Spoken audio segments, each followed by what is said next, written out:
Hey, everybody. Welcome back to the Over Under. Hi, Pete. How are you? Doing good, buddy. How you doing? Not too bad. Happy Friday. It's been a wild week, huh? Wild ain't the word. Jesus. I wish I was Antonio Brown. Now, that's wild, bro. That's a wild week. I got to tell you. It's been, I don't even know what to say. I've never seen that in all my 30 years, over 30 years of watching football, Harry. Never seen somebody quit mid-game. And we were watching the game, and I could not believe it. Could not believe that it's happened. So usually I have a 2 or 3 minute monologue to start a show. I just don't even know where to start tonight. Are you kidding me? What in the world was happening? But before we get into that, yeah. If you have a question or comment, go ahead and make sure you go ahead and post it. We're going to go ahead and read it live on the air. Might even give us a different narrative to talk about. Or you have a question or comment, we have open phone lines. You can dial 727-320-5866. That's 727-320-5866. Welcome to the Over Under. I'm your host, Harry the Greek, along with my co-host, Mr. Peter Blake from the Sports Web. And tonight's special guest is a man that's going to be retiring really soon. Anybody want to take a guess who that is? It ain't me, that's for sure. I'm not retiring. You're not retiring. You know what they say? Soon. If we had this guy's money, we'd burn ours. Yes. Burn all my money. I can see him in the back going, this guy's full of dog This guy is a legend right now. Let's give him his proper due. I wish I had some walk-up music, a little oppa walk-up music. Yeah, I know. See, that's what happens. We don't have our little soundboard here. That's what I should have brought with me. I have my other soundboard here. You just don't like my equipment, do you? No, I like your equipment. Your equipment is what I suggested. You did a good job. We just got to add to it. That's all. I understand. Okay. We will. But I think if I started playing walk-up music for him, he'd probably throw something at me. Probably would. Oh, he actually might like it, actually. Ladies and gentlemen, go ahead and let's welcome Mr. Fred Huebner. Fred, how are you, buddy? Oh, it would be a long throw from Chicago down to you guys. But, yeah, you realize that when you get into radio, it's just a job unless you're one of the superstars. Everybody else is we just make decent money. We don't make great money. And, yeah, if I was retiring just because I had enough money, I'd probably never retire. Not doing what I've been doing the last couple of years. Well, I got to tell you, Fred, and I told you this off the year before, and I think I may have mentioned last time when they were having that little going away party for you and a little retirement, like a kind of a blast, who are you type of person. Yeah, it was great. I followed your career. You have a few years on me, not many. I'm 55. I don't mind tell people how old I am. But even when I came down to Florida, the best thing that was ever invented is when the internet came out, and then both radio stations decided that they were going to have websites and we could listen to the shows on air. But then again, honestly, I did travel back and forth to Chicago quite frequently, and we followed your career and a lot of other people's. But man, seriously, brother, if I could have been half the talent that you were or are, I would be something in this industry. I'm not kidding you. It's just awesome to hear you, especially your insight on the Chicago Bears. Well, and watching the Bears, and I appreciate the kind words. Watching the Bears, you got to come up and you got to break things down because it's never good. It's rarely, if ever, good.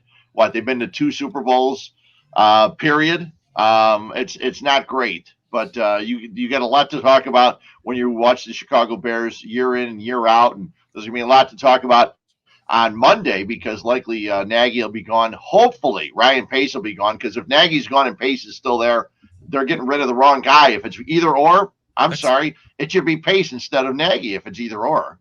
Okay. I'm just kind of curious about that because I was getting ready to ask you that. Yeah. Look, it's so easy to kick dirt on somebody when they're down. Honestly, I'm not a big fan of Matt Nagy, but do you really want to go through another rebuild with another head coach?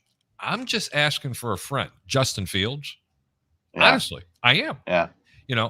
I think they need to get rid of the general manager. It wouldn't be the end of the world, Peter, Fred, if they kept Nagy, in my opinion. But they both need to go. I mean, what's your thoughts on that, Fred? Oh, no, I agree. They both should go. But all the talk this week has been that reports say that Pace is going to stick around because the McCaskey family loves him. And listen, he's a great guy. Matt Nagy's a great guy. There's a lot of great guys in football besides, Antonio Brown. There's a lot of great guys in the game. But, wait a minute. Did you say Antonio Brown? I said besides him, other than him. Because, when you look at Antonio Brown, he is the definition of a bad guy, my opinion. Yes. He's the definition of a bad guy. Nobody walks off from their team and rips off a uniform. I don't care who you are. You represent that uniform. You've got teammates. And, listen to what Bruce Arians has had to say the last couple of days. He never complained about his injury to any of the trainers on the day of the game. He just wanted to know why he wasn't getting the ball. And you know what? He had another week and a half to get his, or game and a half to get his stats to get him $1 million more, and might have kicked in even more. And he couldn't do it. So I understand he may have some mental health problems, but in that aspect, in my opinion, that's where Tom Brady and the Tampa Bay organization and anybody that has hired Antonio Brown over the last several years, they're all to blame too, because they knew what they were getting. They were getting a guy that could help them, but we've known for a while that he probably needed help, and we'll see if he's going to get any. And you're exactly right, because you get a Super Bowl out of him. He's dynamic as a playmaker on the field, but off the field, you're exactly right. He's always quit on all the teams. He's always had allegations against him. Mm-hmm. And I was laughing this week because you go to Facebook and sometimes it can be just a cesspool of negativity, but you had so many Buccaneer fans defending this guy. And I'm like, he quit on the team. What are you defending? Well, he may have been injured. You can't force a guy to play injured. Wait a minute. Last week, he had 100 yards receiving. There was no talk of injury. Now there's talk of injury. Come on. And what you come to find out here, Fred, is that basically it was a power play by the agent and by Brown to get $2 million of incentives guaranteed by the Bucs. And the Bucs said, no, we're not going to do that because you let us down with the vaccination card, with the fake vaccination card. You don't deserve it at this point. And then on top of it, Fred, you got 2 games to get it. Brady got it for you last year. Have faith. Don't lose your mind. He lost his mind, and now the Bucs are in a situation where they're going to have to depend on guys that are unknown. But at the end of the day, you want those players because they want to be there. You go back to the Bears situation. I thought an interesting name, and I mentioned this to Harry during the last couple of days. I said, Jim Harbaugh. How would you feel about Jim Harbaugh being the next Chicago Bears head coach? Because to me, big name, has had success mostly at every level besides beating Ohio State consistently besides this year. Jim Harbaugh as the coach, maybe not the GM, but as the coach, how do you like that fit for the Chicago Bears in 2022?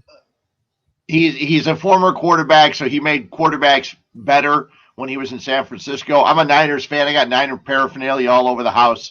And so he came in after another former Bear failed in San Francisco when Mike Singletary was there. But Jim Harbaugh came in and he helped make Alex Smith a little bit better. Then he had Colin Kaepernick, and we knew what happened then. They get to a Super Bowl, and then they decided to throw the ball 3 times when they were on the 5-yard line. Go figure that.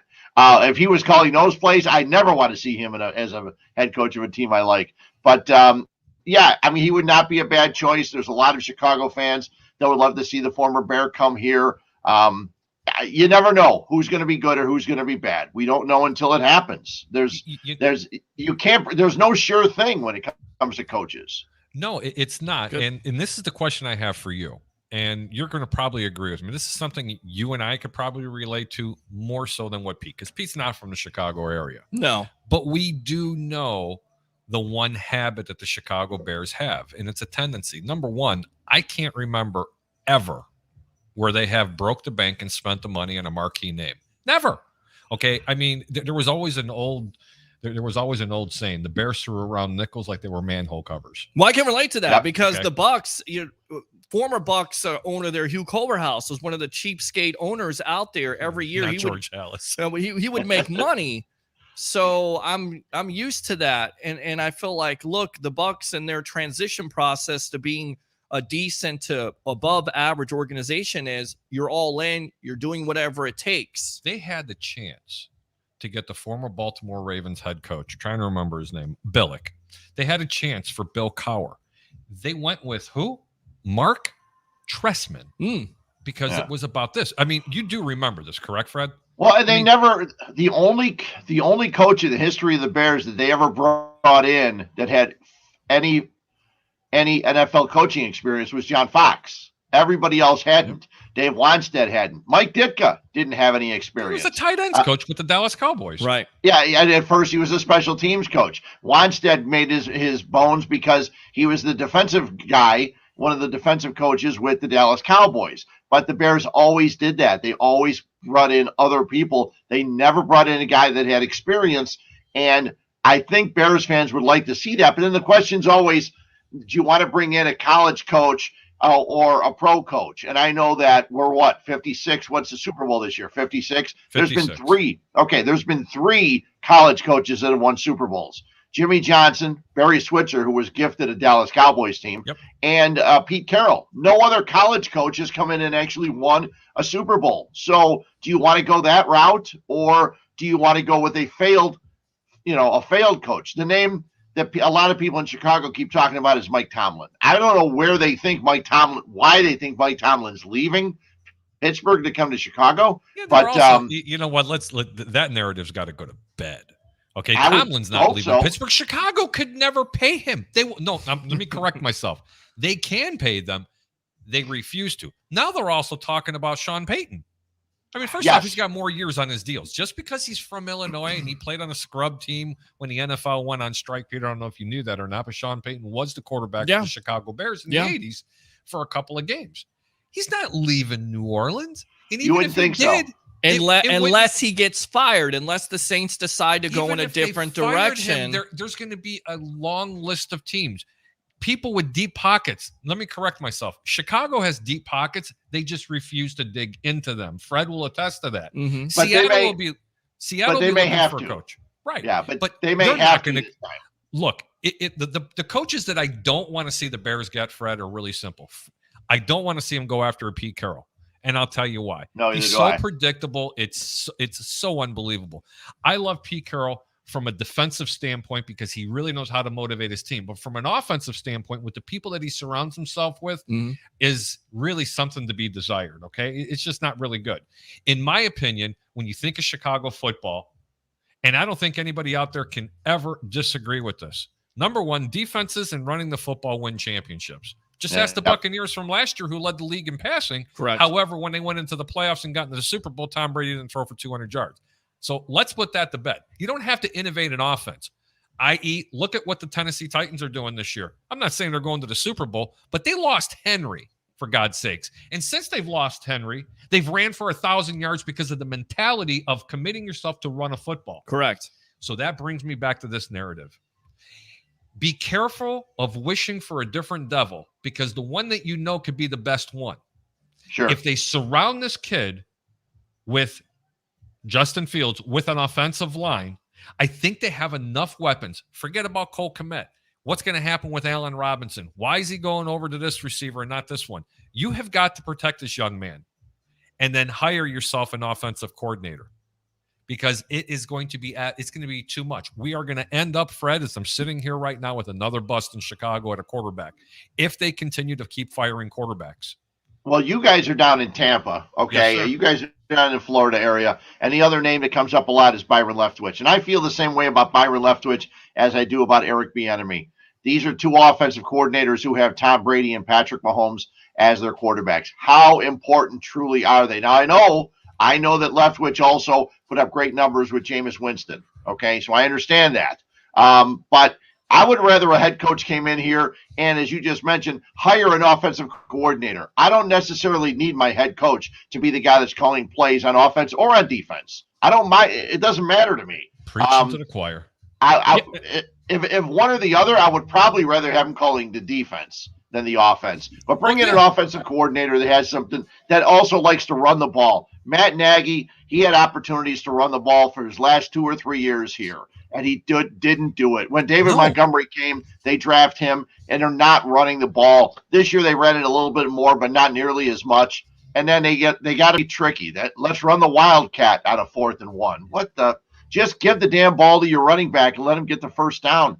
And sometimes Nagy has done this. Even the year they went 12-4, Nagy was doing these silly plays with the Santa's sleigh and Hicks in the backfield and all this other stuff.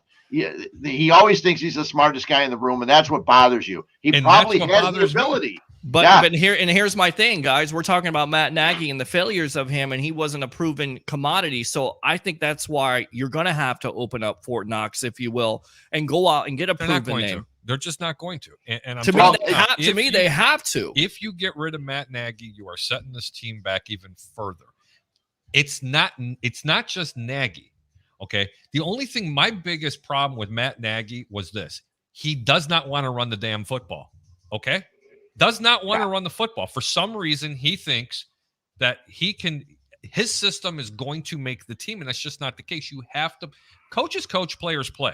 I played the game. But you're answering your own question. I understand that. He's not going to change. He's always going to be the same. But he can change and he has shown the changing with the OCs who's been calling the plays these past couple of games because of the fact that they have committed to running the football. And that's when this team plays best. Period. That's when they play best.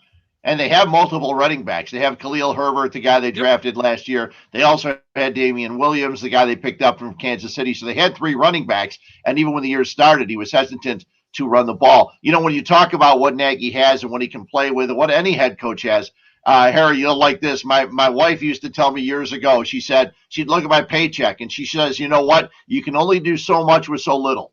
And that's what it's like sometimes. You know, no matter all these teams that win have talent. You've got to have good players. And that comes from a general manager that knows how to bring people in. Now, Ryan Pace has had a lot of guys that he's hit on. Okay. The David Montgomery's a good pick. Darnell Mooney is a good pick. His first round picks have sucked for the most part. He moved up to get Trubisky. Trubisky didn't work here. Who knows exactly why? We know he couldn't read defenses. But then Roquan Smith, good pick, and Justin Fields moving up for him. We still have hope that Justin Fields is going to be the quarterback here for a long, long time. I'm going to put you on the spot. Yeah. I want to put you on the spot. Do you think that Justin Fields should have had as much playing time this year as he did? He should have had more. Thank you. You should have started from the very beginning. Really? I think he should. Because then you throw a quarterback in the fire and you truly see what he can do through adverse with this offensive line. I want to see what he can do through adverse situations because then I can judge if he's a franchise quarterback or not. That's my philosophy. Right. You can't, in my opinion, you can't shy away because the offensive line's not great. To be honest, their offensive line right now is probably better than it's been at any point in the season, with Borum at the right tackle and Tevin Jenkins now playing at the left side. Yeah, Tevin Jenkins had a few penalties, but you know what? He didn't play a complete game until he played the Packers a couple of weeks ago. Now, they kind of like Sam Mustipher at center, but they've got to get those 3 guys in the middle, Daniels, Mustipher, and Whitehair. They got to figure out what they're doing because I think the tackles they have, even if someone else comes in, they're going to keep those 2 guys to try to be their tackles for a long time. At least that's what I think, and that's what most people in Chicago think. Do you keep Jason Peters on this roster for his head? No. No. Okay. For his leadership. Let him go back. Let him go fishing. Let him go where. And and I got to kind of agree because I'm going to tell you what. Right now, my hat went off to this guy. The first couple of games were atrocious. After that, he really locked down that left side. Pretty damn good. Sure. Oh, we got a phone call coming in. He's 39 or whatever. Welcome to the Over Under. What's your name? Where are you calling from? I'm your worst nightmare, man. Banner up there in Chicago. Tom, how are you? It's Bruce Banner. We call him the Hulk on this show. I have to interject over here. Yes, sir. Because Aaron Rodgers has the worst offensive line year after year after year, and guess what? It doesn't matter. If you have a quarterback who can read the defenses, Tom Brady, Aaron Rodgers, it doesn't matter. We have absolute fools. Montgomery's the best pick that freaking Payton's ever made. Okay. All right. I can take that. What do you think, Fred? Yeah, I mean, I understand, and he's right about Rodgers. I like that guy. Yeah, Rodgers' line is always hurt, constantly hurt. They try and draft and try and get him a better line each and every year, but it seems like they're always hurt. But yeah, even when he gets sacked, he just comes back in the next play and figures it out. And I agree with the Montgomery. Montgomery was a great pick. The problem was when they got him and brought him in, they didn't give him the ball. And he was known at Iowa State for breaking more tackles than any other college player his senior year. And then they don't use him. And it's like, that's the frustrating part, that, you wouldn't use this guy. You don't throw the ball to this guy. That's what's been frustrating watching the Bears offense. Now, you both I do agree. remember who the Bears let go to bring Montgomery in. Anybody? I'm going to Jordan give Howard. everybody a hint. Jordan Howard. Jordan Jordan Howard. Howard came Right. from the University of Yeah. Indiana. Sure. Now, he was a beast, but the knock on him was he didn't have the hands. Okay, to go ahead and catch Well, the you got to ball be out a of the 3-down backfield. running back in this league. You got to do 3 things. You got to be able to run with patience, not put the ball on the ground. You got to be able to catch and also pass protect. If you can't do one of those things, then you're no use to a team. We know that here in the Tampa Bay area with Ronald Jones. Tom, I got a question for you, and I want you to put your feelings aside. I want you to pretend like you're just a fan of football, just not the Chicago Bears. Bring it. Okay. Do you agree with the termination of Matt Nagy, and do you think it'll set the team back, yes or no? He should have been gone 2 years ago. Thank you. And he should be gone 2 years ago. And I tell you right now, if you get an established name like a Jim Harbaugh to come in get there outta with the here, wait a Jim minute with the Harbaugh. young talent and his quarterback development, because he's been able to develop a quarterback. He got the most out of Alex Smith later on in his career when Colin Kaepernick came in. He got the most out of him. We can't forget now 3 straight NFC championships. Okay. That right there, that guy has a winning pedigree. He has respect. He'll have respect of that locker room. And then on top of it, he's a big name that Chicago fans will absolutely love. Just because you love him doesn't mean he's going to be good. I need to interject over here. Sure. Harbaugh will be a freaking bust. Thank you. I'm not ready to say that. He inherited an absolute awesome team in San Francisco. They got sick of his ass after what? 2-3 years, and he was gone. Well, but to be fair, Alec, wait a minute. If we get Tomlin here, it'd be awesome. Well, I think a lot of people will like Mike Tomlin. It's but they're not not like going the to spend the Steelers money are. on it. But the Steelers are not going to let Mike Tomlin go after letting Big Ben go. I mean, that's a full agree with rebuild that. at that point. So you go with the name that you know at that point because you've already gone with the unknown quantity. I get it. You want to get maybe Byron Leftwich or possibly, Dennis Allen, who's never been a coach in this league, Brian Daboll, the offensive coordinator from the. Go ahead. I'll take Olin Cruz. I'll take anybody. Come on now. Well, see, and that's the thing. That's the big news. That's the big news today. Olin Kreutz was on the other radio station in town, and he said the Bears offered him a position at $15 an hour. And everyone's Get making the hell light out of of it. here. Are you But here, serious, listen, Fred? But yeah, that's what they've been talking about all day today. But listen to this. Ron Rivera, when Ron Rivera stopped playing, he was doing some post-game shows on The Score when I was over at that station. And then he started working with the Bears in quality control. He was breaking down film. He learned everything from the ground up. And I think that's what happens. And, the Bears as an organization, sure, $15 an hour is absolutely ridiculous. But I think a lot of times they figure, listen, this guy doesn't need the job. He's coming here to lend his expertise. But the Bears never or rarely bring in former Bear players. And I think that rubs a lot of the Chicago fans wrong, because you look at a lot of these staffs around the league, and everybody has one or two, guys that used to play for the team or things like that, or big name players. And you just don't see it anymore. Now, I understand a lot of players made enough money. They don't need to work anymore. They don't want to do that. The media is great for them. They can do a once or twice a week show. They don't have to worry about being there, breaking down film and practicing every day. But the guys that do, they should be given the opportunity. And I know that when I worked with Steve McMichael here, he would give them opportunities to say, "Here, I'll come in and help your offensive lineman." They said, "That's okay. We'll let you know if we're interested." Okay, yeah. Only a guy that played defensive line and has probably more sacks from the defensive tackle position. There's only 2 guys that have more. I think it's John Randall and I think a guy played in Tampa. I can't remember his name now. But yeah. Simeon Rice. Yeah. No, it wasn't Simeon Rice. Illinois. Yeah, it wasn't Rice. I can't remember who it was, but I know McMichael's like 3rd out of defensive tackles. In like 3 years, he had double-digit sacks. Warren Sapp. right. Yes, It's got to be Warren that's it. Sapp. Yep. Yeah, it's Sapp, and then it's John Randall, and then McMichael. But they weren't interested in showing their defensive line how to play like the Bears did in '85. All they did, they stunt a lot. They do a lot of other things. And McMichael was a genius on the defensive side. They never took him up on it. And that's what's been frustrating. They have so much untapped talent from guys. Just bring them in, have them do stuff. I mean, but they would never do it, and it's frustrating as a Bears fan. Tom, I'm going to throw 3 names out there, and it's the only 3 names you can choose from. You ready? It's going to be Leslie Frazier, trust me. It is Leslie Frazier, Number Jim 21. Harbaugh, Number 4, Todd Bowles. Boston, New York. Okay, but that doesn't mean he could be a bust the second time around. Everybody's Out a of those bust three- with the Jets. Okay, but out of those 3, who So is Belichick. listen? Out of those 3, who would you take?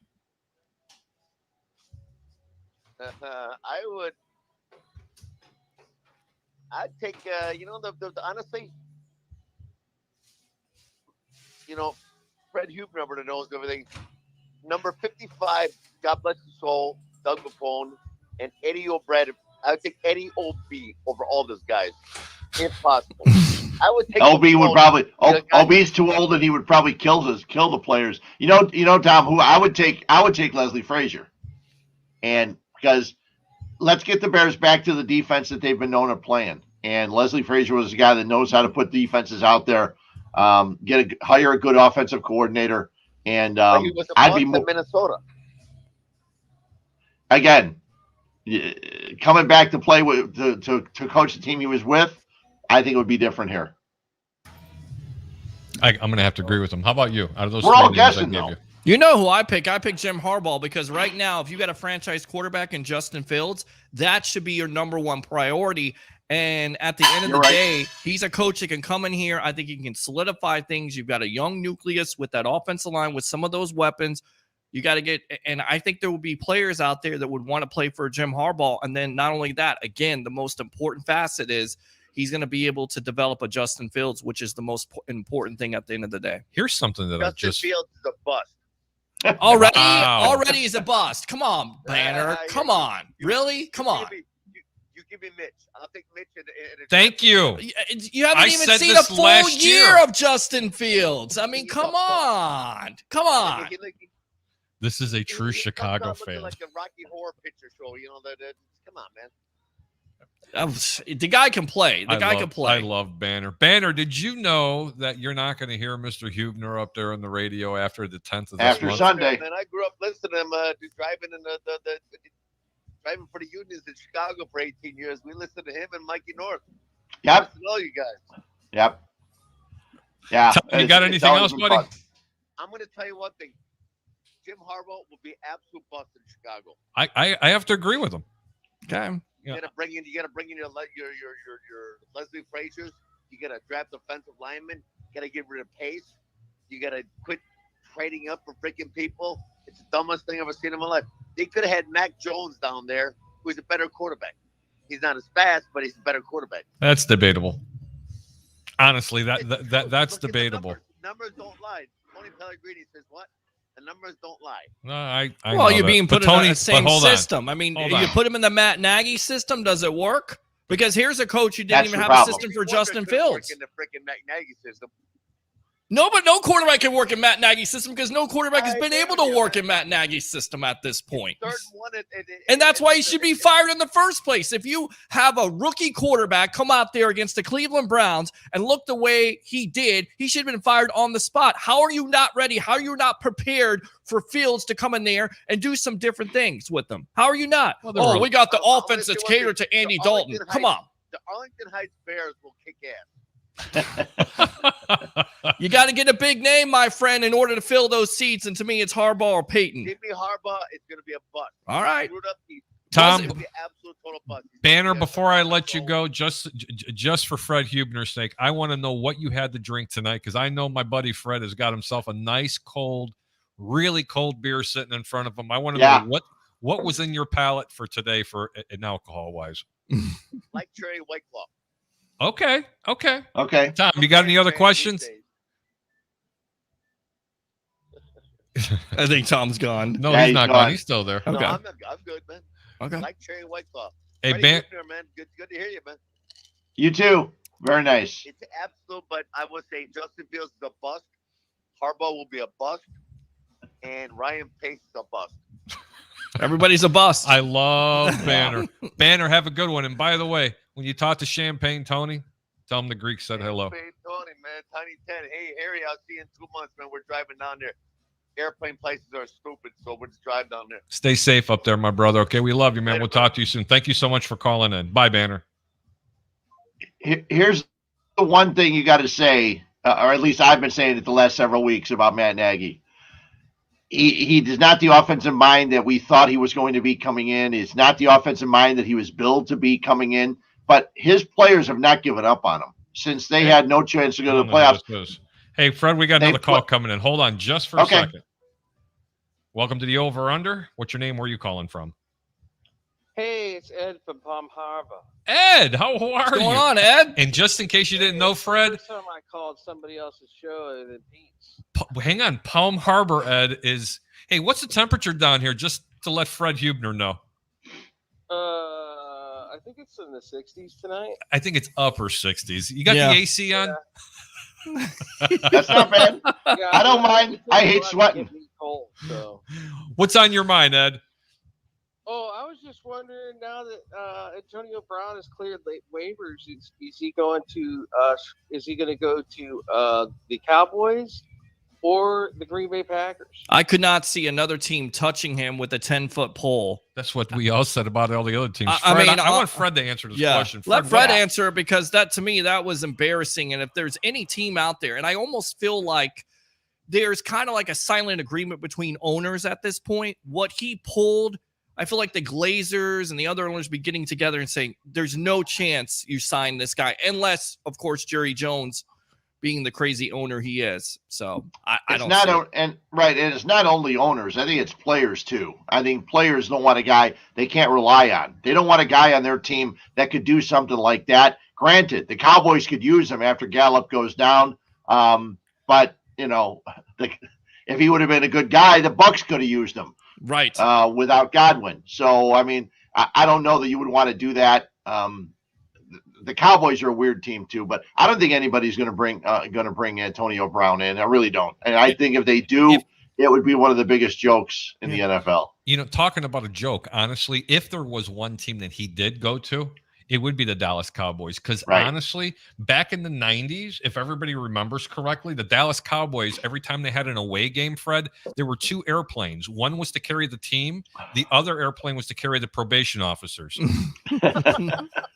And here's the thing. It would defeat the whole point here, guys. If he was truly injured and some team signed him, then basically you would know that he's full of BS, which I think everybody thinks he's full of BS anyway. I don't necessarily think it was an injury. It was because he was so upset that Brady was going to Gronk instead of him. So I would say, no, I don't think anybody signs Brown this year or next year. In fact, I think it's his end, and it should be his end, because at the end of the day, the NFL, the coaches, the GMs, the players, they need to not sign this guy, stop conditioning him, get him the help that he needs. And if he doesn't get the help he needs to hit rock bottom. He needs to understand that this needs to be taken away. It's a privilege to play in the National Football League. And that is the problem of why he is the way he is. He was a monster to start. He's a bigger monster now because people look the other way and cough. It's time to do what's right for not only your team and your organization, but AB, in my opinion. You know, there's two things. Okay, and it goes for anything you do, whether it's your normal 9-to-5 job, or Fred, or if you're working in your radio stations in your career, or if you're a Major League Baseball player, even an NFL player. There's two things: performance and tolerance. At no point will tolerance override performance. You would agree with that, correct? However, if you have extremely high performance, your tolerance level is obviously going to increase, but it's never going to go the other way around. But see, here's my problem, and it started years and years ago. I don't think any player in any sport, no matter how good, should be treated differently than anybody else. Now, it's a pipe dream. It's utopia. It'll never happen. But I don't think Antonio Brown or Tom Brady or any of these other guys, when Tom Brady threw the Microsoft Surface tablet, the first thing I said is, that bastard better pay for that. Well, sure, it would be like he'd be able to, and that's the kind of change that falls out of his pocket. But you can't allow guys, because they're superstars, to act like assholes. You really can't. No, I agree. You can't. And then on top of it, he goes against And then on top of it, he goes against basically the godfather, the Don of the NFL, and Tom Brady. Tom Brady is the one that sticks his neck out on the line, and he's talking stuff about him. And here's a quarterback who's the greatest of all time, takes him in his home, and he's talking stuff. How can you trust him? I mean, if you're a quarterback, if you're a player, how can you look him in the eye? How can he, as a man, look you in the eye and tell you to trust him when he is basically quit on his team mid-game? I can't. I don't care how talented you are. Find somebody else. Now, we here in Chicago, we had one of the biggest superstars of all time, Michael Jordan. You know what Michael Jordan never did? Michael Jordan never missed practice. Michael Jordan never left early in practice. They would run wind sprints. You saw it on The Last Dance. They would run sprints, and Michael Jordan would win the sprints to make sure everybody was busting their tail to try and do it. Off the field, after practice, he could do whatever he wants to do, and that's fine. But during practice, during games, he didn't take a separate airplane to games. He was with everybody on the team. And I don't know what's happened, but all of a sudden these athletes are far too big for their own good.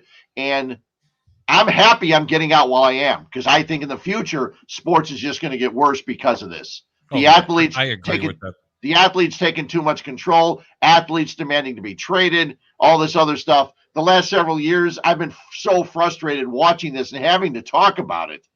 And now, as of Sunday, I won't have to anymore, which is good. Just here. That Antonio Brown.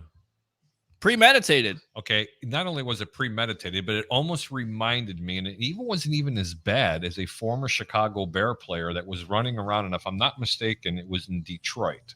And Fred's head's going to start shaking up and down. He's going to remember this. But there was mental illness involved. I don't believe this was part of CTE, and his name was Alonzo Spellman. Yeah. Do you guys remember that? Problems. He had real mental issues. Out of Ohio State, right? I don't know where he came from. I believe he's in Ohio State. I don't know if he played for the Tiny 10 or not. That guy was a maniac. Yeah, but he was. But the thing was, I mean, they found him. He wasn't drunk. He was bipolar. High on drugs. He was bipolar. There was an actual mental illness. He's an extraordinary football player, but he was an absolute nut job. Now, I don't personally believe, and I'm not one to have to be able to judge. And again, my opinion does not reflect anything from 1252 Sports, Fred Huebner, Peter, or anything else. I don't believe there's CTE involved when it comes to Antonio Brown. I am going to call it like it is. The guy's a punk. That's it. He's a punk, period. You just don't do that to these Ohio people. State. Right? You just don't do that to your team.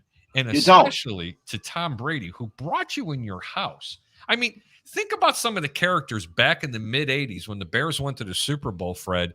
And everybody thought that they wanted to disown Jim McMahon around the country when he mooned the helicopters because he had a bruise on his ass, and he was at the practice of New Orleans. Sure. And then supposedly called all the girls sluts in the city of New Orleans. Fred, tell the people that are listening out there that don't remember that, what was the city of New Orleans like? I was there for the Super Bowl, and I remember all the police sirens and everything else. Fred, take that over.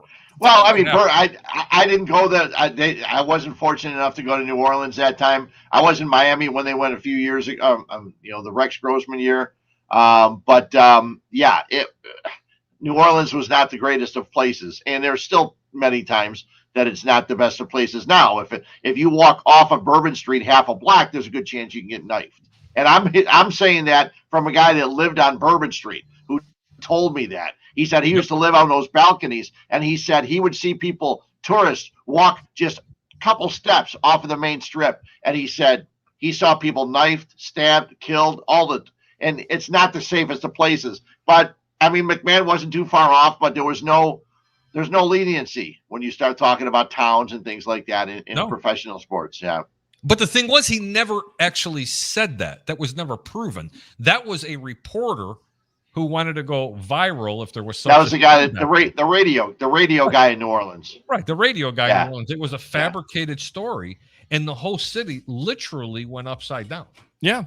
They had police, feds, everybody. They were in the hotel rooms, and everybody's like, they're waking up They're waking up Jim McMahon going, what, you sure as hell did it this time. It was Jerry Venisi, if I'm not mistaken. Yeah. Jerry Venisi. right. He There's was a name. all upset because Wow. he's like, what did I do? And he goes, did you call the women sluts? And he goes, what are you talking about, Coach? I've been sleeping all night.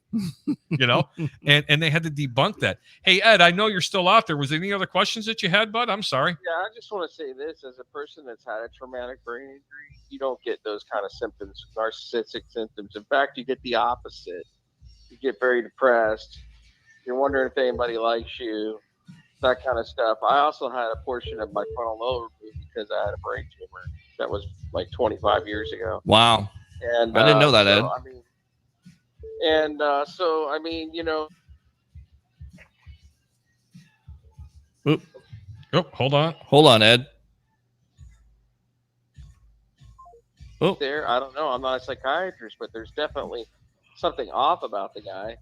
Yeah. Well, there's definitely well, something there's something off. off about the guy, and people are going to blame it on a hit. And again, I don't diagnose CT. I'm not a doctor. I don't even play one on TV at this point. But I tell you right now, his pattern of behavior is very consistent. He's done this before with other teams. He quit on the Steelers. He quit on the Raiders. He tried to have a fake helmet. Now he got a fake vaccination card. I mean, and the reason why he's doing all this stuff is because he believes he can get away with it because he's been conditioned that way. He would have got away with it if he would have just paid his $10,000 bill to his personal chef that he stiffed like everybody else. I have a question for Fred. What is the media in Chicago talking about in regards to this Antonio Brown thing? Are they 50-50? Is it more like what you and I are thinking, or do they think? Yeah, it's more 75-25. There are some people that have tried to stand up for him, and then they get off the air and they go, I can't do that anymore. There's no, they tried to give him the benefit of the doubt, and it's very, very difficult, especially after hearing what Arian said when he came out the last day or two. So you can't, and the thing is, you can't diagnose CTE until people are dead. I worked with Dave Dorson here in Chicago. We were doing pregame shows on the Score here in Chicago, and we knew that he had a problem one time in a hotel room, and we didn't quite understand it. Next thing you know, he ends up putting a bullet in his chest so that they could still check his head because he knew he was sick. And there's numerous guys. He did that down here in Florida, if I'm not mistaken. Yeah, that concussion movie that Will Smith had. Yeah. That was actually a really, really good movie because it showed you a lot about what.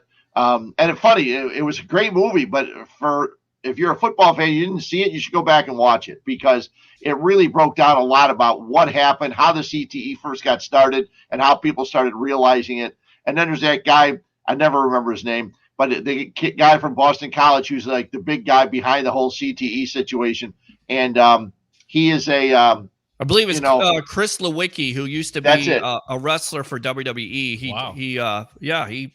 He put all that together because there was. I think didn't he go to Boston College too? I think he did go to Boston College, and it's because of Chris Benoit. A lot of people were saying roid rage, and what they come to find out with Chris Benoit when he killed his entire family and himself is that he had the brain of an 85-year-old man because of all the concussions that he took over time from chair shots and stuff like that. Ed, we got to run. I got another call coming in. Okay, buddy. Thanks, Ed. Thank you, buddy.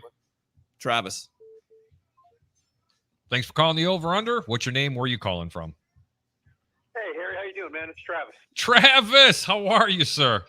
I'm doing great. I really just wanted to obviously talk some Chicago sports with you guys, but also, of course, say congratulations to Fred on a damn good career out there, and also congrats on your retirement, pal. Thank you very much. I appreciate it, Travis. Yep. No problem. I'm actually a Southside boy myself, and I, too, was down at that Super Bowl down in Miami with the Bears and the Colts. And, Fred, while I got you on the phone, other than, Sexy Rexy's 2 interceptions, who do you put the loss of that Super Bowl on first and foremost? The rain. No, Ron Turner. Oh, the rain. It wasn't the rain, silly man. It was Ron Turner for not running the football. There was no reason to pass the ball in the second half. All you had to do was run the ball. You could have run it on the Colts all day long. He decides to throw a silly-ass pass that Rex Grossman's falling down and Musha Muhammad can't get it and then doesn't try to stop the guy who intercepts it. That's the game right there. If Ron Turner's running the ball, Bears win that Super Bowl. Well, I also put a little bit on Lovie Smith. I don't think they made a very many adjustments to, Peyton Manning playing basically against that same defense, that he went up and practiced against on a regular basis. So I don't think Lovie did us any help in that Super Bowl either in regards to trying to stop Peyton Manning with a 9-minute and an 11-minute drive ending the first half and the starting of the second half, if I remember correctly. Yeah, no, that's a good point. But my favorite highlight of that entire game was the kickoff return, the opening kickoff with Devin Hester. That guy was ridiculous, bro. And should be a Hall of Famer, by the way. Most likely will be in the Hall of Fame. I interviewed him last year during the Super Bowl, but I remember that Chicago Bears team. They had Thomas Jones, and they also had Cedric Benson, correct? Yeah, you had Benson, you had Jones, you had Rex as my quarterback. You still had that defense with Lack and Briggs and Hunter Hillemeyer. They were just a really. Was Mike Brown on that team or no? Who? Yeah, Mike Brown was a safety on that team, if I remember correctly. And, it's funny that you guys bring up Urlacher because, Urlacher is a great player on the field, hands down, great player on the field. But what a knucklehead off the field, huh? I mean, anytime that guy pretty much opens his mouth, something pretty dumb is going to come out of it. Well, actually, he's smarter now. He has hair, from what I understand. I was just up there and for the Bears-Packers game, and all the signs, there's signs like every 3 miles there's a sign with Urlacher up there with his hair transplant. Yep, but especially on the Stevenson when you're going out there.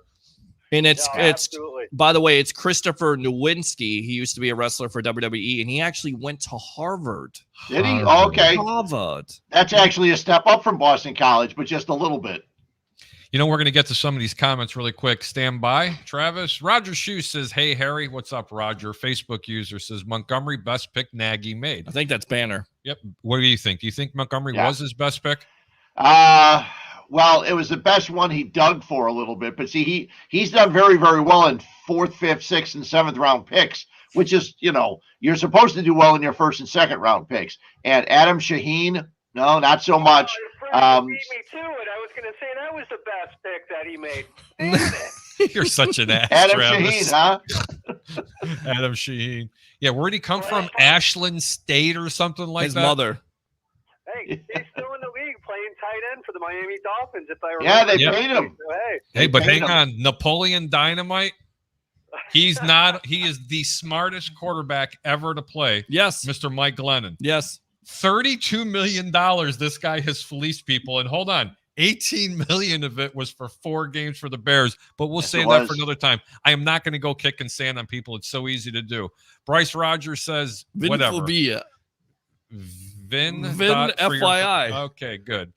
Facebook. Harold, does Khalil Mack ring a bell? Well, they did spend money on him, remember, and draft picks. Yes, so they've done it, just not as much as you would like. Yeah. Well, they spend draft picks bringing Jay Cutler over, and I remember ESPN 1000 went absolutely bonkers, as did most sports radio, when Jay Cutler was coming here. And then what did they do? They gave him no offense and 6 or 7 different offensive coordinators. So I never blamed Jay. And that brings me to a story that I like to share.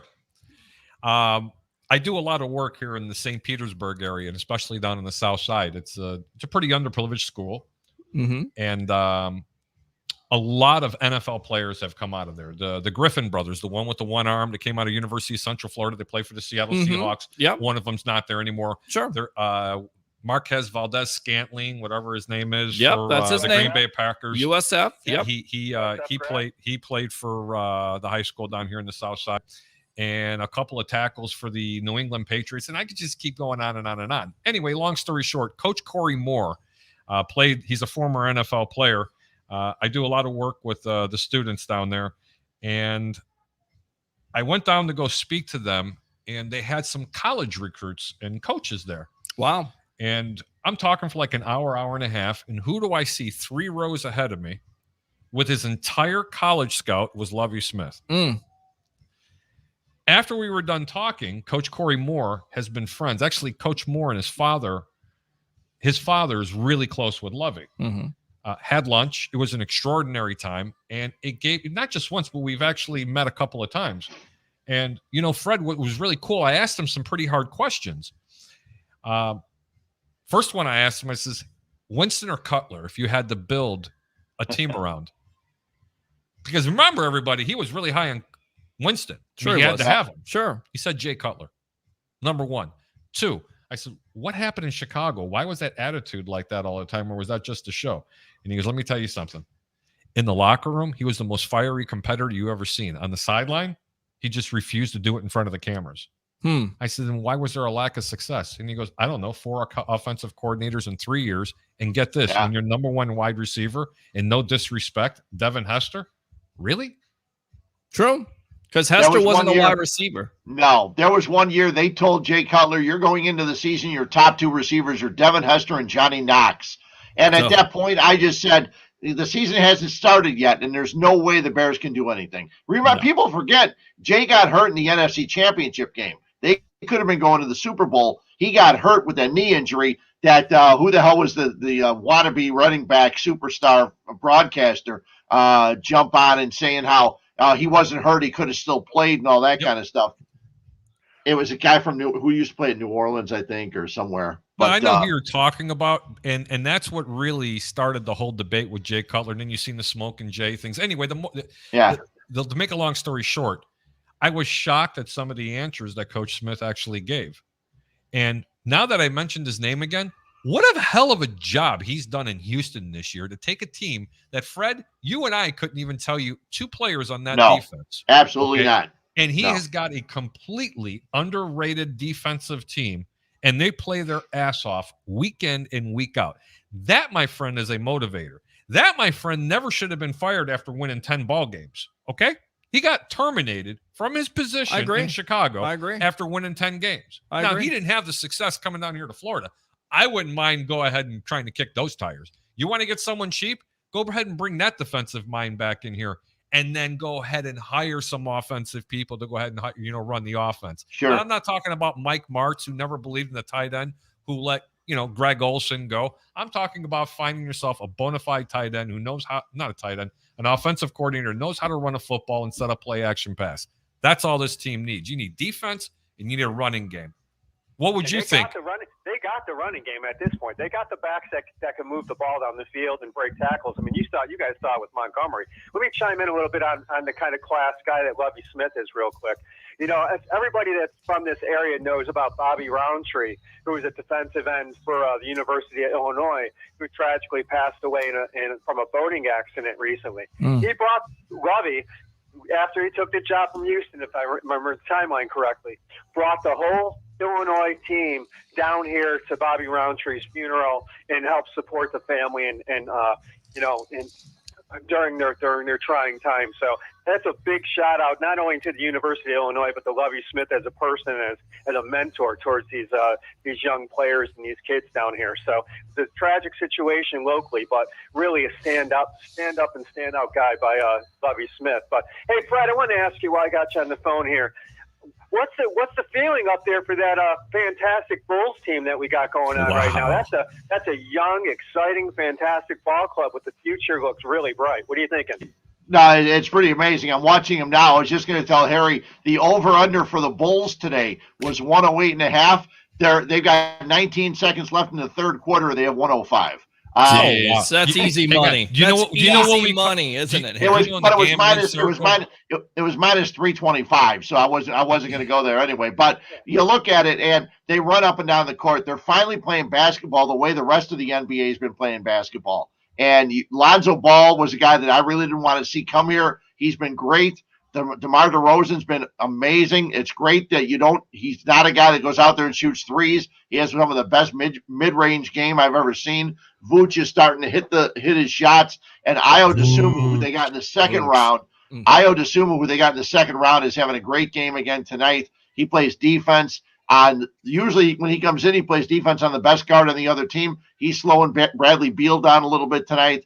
It's just a fun team to watch. Bulls basketball is fun to watch again. It hasn't been for about 6-7 years. Did you know that the Chicago Bulls have attempted the least amount of three-pointers in the East? That's crazy. And they have the highest percentage. Yeah, and they have the highest percentage and the lowest amount of attempts. Right. They retired his jersey, always own his jersey, and then DeMar DeRozan went to Champaign with them, on the trip while they, retired his jersey. So I mean, you got a lot of team unity on there. Caruso's going to come back from the injury report. That team's going to be exciting. And hey, if they make it to the second round this year, it's a positive. I mean, like you guys said, it's exciting. Back to exciting Bulls basketball in Chicago, and I'm loving it, guys. I think they win the East this year. I think they're going to get someone in, and they're going to pick up mid-season. I think they're going to get another big guy for the front, and I think this team will make a deep run into the playoffs, and I think they may even represent the East. I got to ask Travis, coaching-wise for the Chicago Bears, there's been a lot of reports out there, Jim Harbaugh, possibly Leslie Frazier. Who are you picking on this team? Who do you want? And do you want Ryan Pace gone? Because now there's talk he may stay and Nagy may get fired. Is that the way to go, in your opinion? Well, they're talking today. I'm sure Fred heard about this, that they promoted. I mean, there's another rumor out there. You know how rumors float in Chicago. Just like the mafia runs the show. Rumors run the show up in Chicago. So that Pace got promoted. So what are you thinking? Is that a good move that he stays with this club? I mean, I want him gone. I think his track record of the first and second round picks. He's got to go. The situation with the quarterbacks. I mean, if you can't pull a quarterback after you've gone through 4 or 5 already, and you don't have one, and you spent all that money. I mean, come on, man, you got to go. And you want them? They want him to basically run the team, become president of football. I'm not sure if I agree with that, but I think the Harbaugh move would be great, but I don't think they're going to do it because they're not going to back up the Brinks truck because the Bears are, That's what I said. You know it, Harry. Hey, last question I got for you guys before I let you go. Do you guys think, we were just talking Bulls, would they bring in DeMarcus Cousins to shore up some of that front line? That's a question for Fred. God, I hate him. I'm not a fan. I just don't like the way he plays. I don't like Travis either. DeMarcus Cousins, damn, Fred, we just started this relationship, and you're already hating me. Damn it, bro. I'm not and I know when he gets on the court, he can be a hell of a player, but he whines too much. He gets in foul trouble. I'm just not a fan. I don't like the way he plays. I don't want to see him. I love the chemistry they have now. I would not be surprised if they didn't pick up a top guy, maybe pick up a 10th or 11th guy to help the back end of the bench. But they've got such chemistry right now. I don't want to see them ruin the chemistry right now. I agree. I think they could actually win the East with the way they're playing. But I don't want to see them pick up some other guy. Do that in the offseason as you're building for next year. That's a big problem, though, is the center position guarding the big man. So if you're to go up against the 76ers and have to deal with Embiid, or you got to deal, that's a problem for the Bulls. I mean, you see what Embiid has done to this team, throughout the year. Yeah, he did. So but who can you go on out and get that's going to be able to defend Embiid? Just bring Joakim Noah back. He's all right. Yeah. Well, it bums me out because Washington picked up the guy that the Bulls had drafted, Daniel Gafford. Gafford's playing like a monster in the middle for the Wizards. It would have been nice if they left him here or let him hang around. I think they just let him go when his deal ran out and he signed somewhere else. But I think Daniel Gafford would have been a nice pick. He never got a lot of playing time here, and we never saw what the Wizards are seeing now. Yeah, I love that guy that they got from the Celtics last year that was playing the 4 and the 5. He was Daniel solid. Tice. Yep, exactly. Travis, you got anything else? No, I just want to say once again, Brett, congrats on the retirement, congrats on your career, and thanks for doing what you do. I'm a big fan of both those stations up there. I listen to them regularly, and you've been a little part of my life throughout the years of my 51 years. So I appreciate everything you've done for Chicago sports up there. I appreciate it, Travis. Thanks a lot.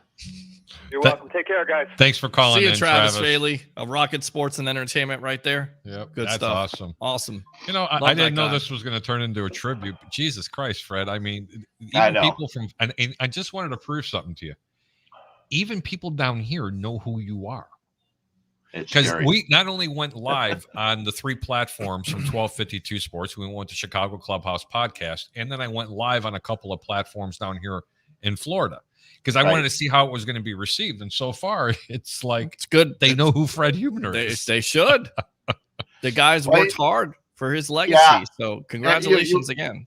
You stick around long enough, and I've always said can do two things in radio. You can be the superstar or you can be the utility guy, the guy that can be a producer, run the board, cover games, do updates, be a co-host. And that's the guy I chose to be because when I first got the job at the Score back in 1992, I could do a lot of things, but all the people were already hired in 92. And I told the guy that was running the station then, Ron Gleason, who's been the PD over at BBM here for a long time. I said, listen, he goes, all I have is a backup producer. He goes, you'll be answering phones and cutting up sound, which is what we used to have to do. Use the actual razor blade to cut up tape and splice it together. And I said, listen, I'd rather do that and help you out on weekends, keep my full-time job, than be one of 300 resumes on your desk when there's an opening. And I said, and then I can be here. And that's what happened. And that's how I started. And I just grew through the ranks, and it's been great. It's been a lot of fun. You had a show with Mike North.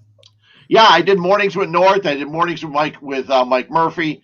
When the Score first won 24 hours, Murph and I were the first station that did an evening show because they never had an evening show. They were on AM 820, which shared a signal with WBAP down in Dallas, and we had to power down whatever the sun went down. So in the winter, we were powering down at 4:45 in the afternoon, and at night, in the summer, we were on until 9 o'clock.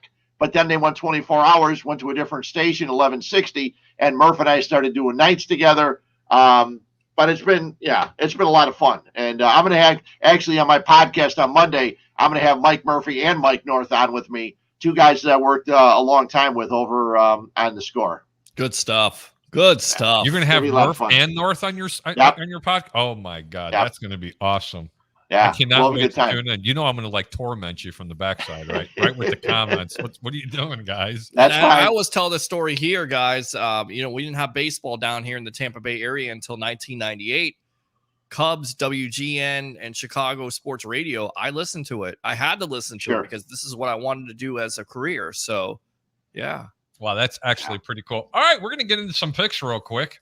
And we're going to try to fly through this because I know my buddy Fred has got a lot better things to do on a Friday night than sit here and talk. Well, one of my last two shifts is tomorrow morning, so it's not too early, but yeah, I'm trying to keep track of this Bulls game as we go along. What's the score? Now they're in commercial. There's a bunch of people dancing. So I don't know. I think they were up to, here. Let me see. 109-98. Just started the fourth quarter. Well, you know what we call that, right? For the over and under, that's what they call a rocking chair game. Okay, because you just lean back on your rocking chair, counting your money, going, I should have bet more. Oh, yeah. I should have bet more. Why didn't we bet more? That's what it is. We should have bet on that game. All right, Fred, Kansas City's at Denver. Kansas City's a 10.5-point favorite. It's Kansas City really kind of needs this game to totals 45.5 points. I like to go to Texas, and Texas means I go to El Paso. I have no opinion in this game. What do you think? I wish they'd have a better game than the Chiefs and Browns on the first game on Saturday. They made a big deal about the season finale week, and that's the first game they give us. But I think the Chiefs are going to come out the way they played last week and the way the Bengals took it to them in the second half. I think they're going to come out of the box right away and try and prove that their offense is still there. And I wouldn't be surprised if they can cover that 10. But again, it's a nothing game. And unfortunately, it's the first game of the weekend. So I kind of agree with you. I'd probably stay away from it. Absolutely. Dallas Cow. How about you? Do you like that game? I like the Chiefs in that. I think the Chiefs have to win that game. If they win that game, they have an opportunity to have the number one seed. I think they come out. Denver has nothing to play for besides pride. I like the Chiefs and to cover that 10, honestly. If you push me in the corner, I'd have to take Denver because I don't like to give up more than 7 points. That's why I'm going to Texas. I'm going to El Paso. Okay. Another division game. The Dallas Cowboys are on the road at the Philadelphia Eagles. The total's 43 points, and Dallas is -4. They're favored by 4. Fred? I like the Cowboys. Cowboys want to show that they can actually can play better than they have. They want to show a good game coming in to the postseason. I think they'll win that game and cover. Peter? Yeah, I like the Cowboys too. I like them to cover this game. Also, after the loss to the Arizona Cardinals last week, you want to go in with momentum to the postseason. And even though this offense has been so inconsistent, this defense has picked it up. Although Micah Parsons is not going to play in this game, I still like the Cowboys to cover. You know what? I still think Dallas has a lot to prove, not so much offensively, but I believe they need a lot to prove on the defense. I still don't think they're as good as what people say. And Fred had probably the best meme I've seen out there. And if anybody hasn't seen it, you need to go to a Facebook page when it comes to the corner for the Dallas Cowboys. It was a thing of beauty. But anyway, Dallas does cover the 4. It's a clean sweep. We all agree on this. But you know what else I like, guys? I think Philadelphia is going to be able to score up to 21 points in this game. Definitely play the over. The over is 43. Okay. Next game, Green Bay Packers at the Detroit Lions. Green Bay's only -3.5. The total is 44.5. I don't know who's playing quarterback. I think it's a smoke screen because if Green Bay was technically going to play the entire starting lineup, I think this game should be -12 to -15. They're not. Fred, who do you like and why? Yeah, I like the Packers are going to go out. They're not going to fall down. They want to be ready for the postseason. They've had games before where they rested their guys when they were the number 1 seed, and things didn't turn out so well. So it's a no-win situation either way. I've got a feeling that some of their guys may play the first half and then sit down afterwards, but I think they'll have a nice enough lead by then. Peter?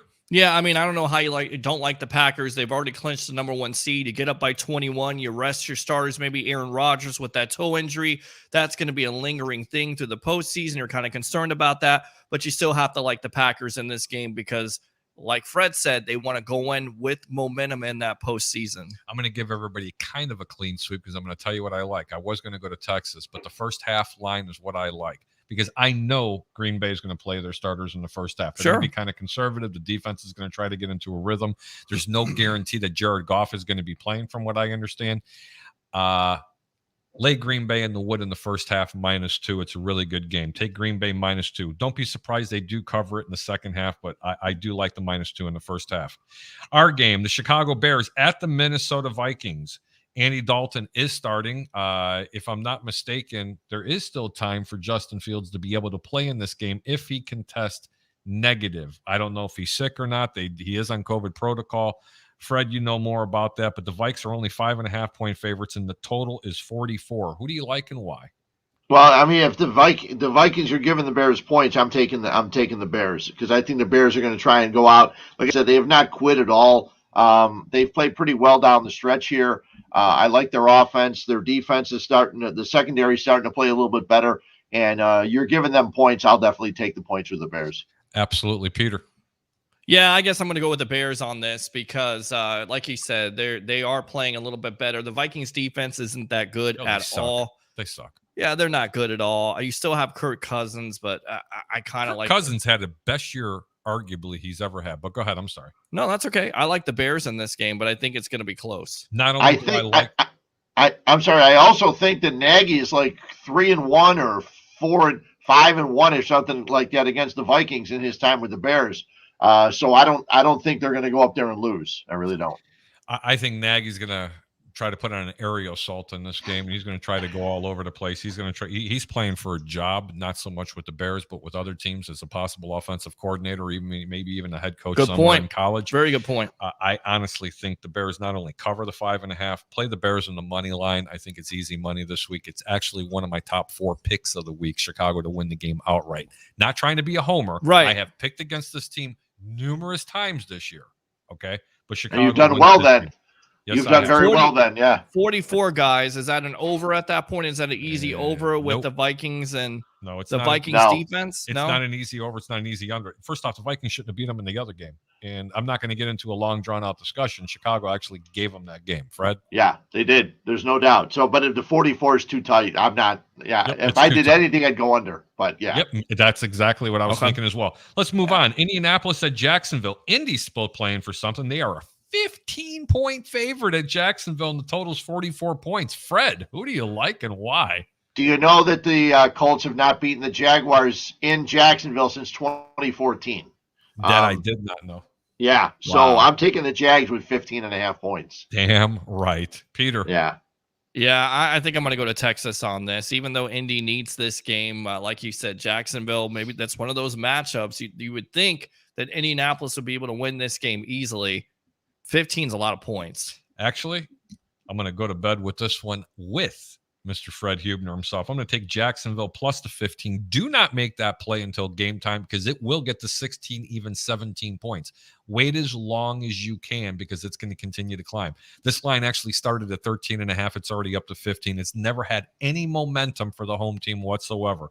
So wait. The total's 44. Don't be afraid to bet the under in this game. Seriously, do not be afraid to bet the under. The Indianapolis Colts are going to run the football so much. I mean, there might be 2 drives in the first quarter. Seriously, there might be 2 whole drives in the first quarter. That's how much they're going to run the football. Don't be afraid to bet the under. Do not be afraid to take Jacksonville. Next game, Tennessee at Houston. Tennessee is -10. They get Henry back. This is kind of surprising.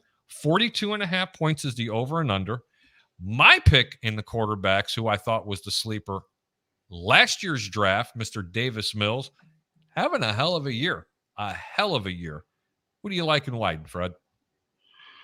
Well, you were talking about Lovey and his defense and things like that, and the Texans and us not knowing anybody, and you're right about that. And they've actually played better of late. I think with the extra half point, if I was betting it, I'd probably go with Texas. Or the Texans, I'm sorry, yeah. Okay, how about you, Peter? I'm going with Tennessee here. Tennessee has to get revenge. Of course, they lose earlier to the Texans. This is a game right now where, once again, you have an opportunity to get the number 1 seed. You're also getting back Derrick Henry. If you can get back Henry in the postseason, this team becomes even more dangerous. I like Tennessee. This is how you guys can help me make up my mind. Fred, how many points do you think Houston can put up with against Tennessee? 10. 10? How about you, Peter? Yeah, I say 13, 10 to 13. That's about it for me. I was going to go under. I'm going to go to Texas. No play, Mr. El Paso, because I honestly thought that this team can score 17 to 20 points for exactly what Davis Mills has been doing. He's been throwing up 300-yard games. His interceptions continue to decrease. I think I'm going to go ahead and watch, and I think Houston's just going to try to air it out against this team. They're going to throw the kitchen sink at them. That's why I wanted to go over.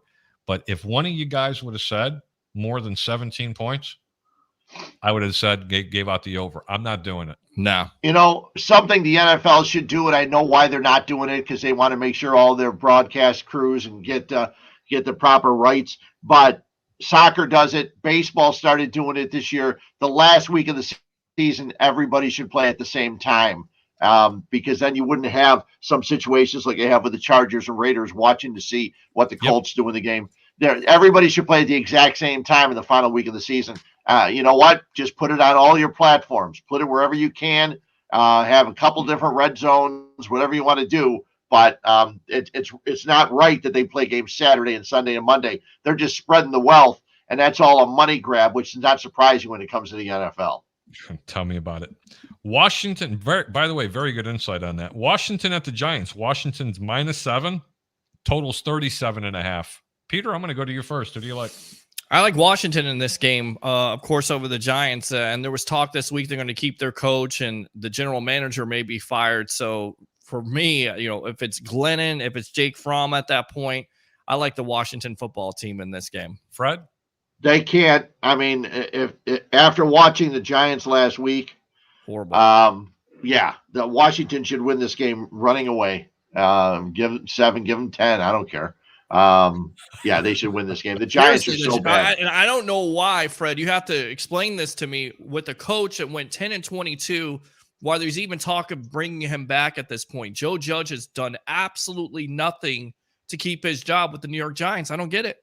Oh, you know what? They did have tons of injuries. I don't know exactly what percentage it is based on the other teams around the NFL. They had numerous injuries. I think they're just giving it one more year to see how it plays out instead of jumping around again and making another change. Sometimes you got to give coaches a chance.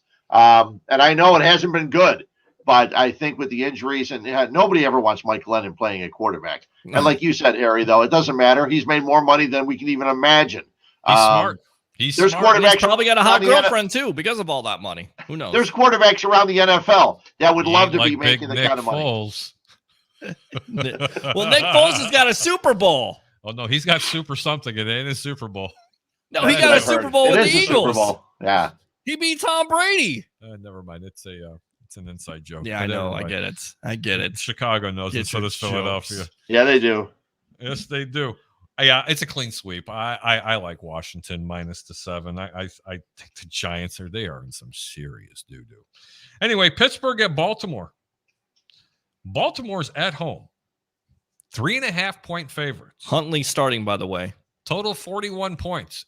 I'm going to go first in this game. I got no opinion. I could absolutely care less. You couldn't get me to play this with Fat Mike's money. Okay? 0. Could not do it. Can't do it. Refuse to do it. Fred, who do you like? No, I agree. The Steelers were such a hard team to figure out all season long. They've had numerous injuries, and the Ravens without Lamar Jackson, I would not. This is not a game I'm looking at. So, okay. How about you, Peter? Clean sweep. I'm going to Texas on this game. Ben Roethlisberger showed why he should retire last week. Everybody was saying, "Oh, Brady's a quarterback." He was not a great quarterback last week, and that's the reason why he's going to retire. And then on top of it, no Lamar Jackson in this game. Both of these teams have been very underwhelming. I'm going to go to Texas, go to El Paso on this game. Cincinnati at Cleveland. Cleveland's -6. Cincinnati's already wrapped up division. Totals 37 points. Fred, who do you like and why? Well, the Bengals are resting their guys.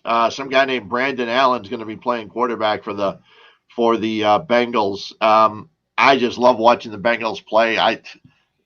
When you get a team that has receivers like Boyd and Higgins and also Jamar Chase and then Burrow thrown to him, it's been fun to watch this year, but we're not going to see any of that this week. I would think the Browns win this game because the Bengals couldn't care less. Peter.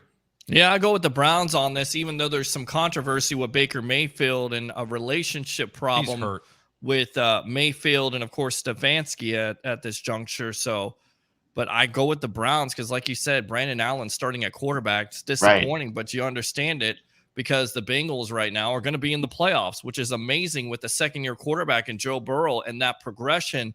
And I was wrong. I didn't think Chase was going to be the right pick. I thought they should have went offensive line. I'm completely dead wrong.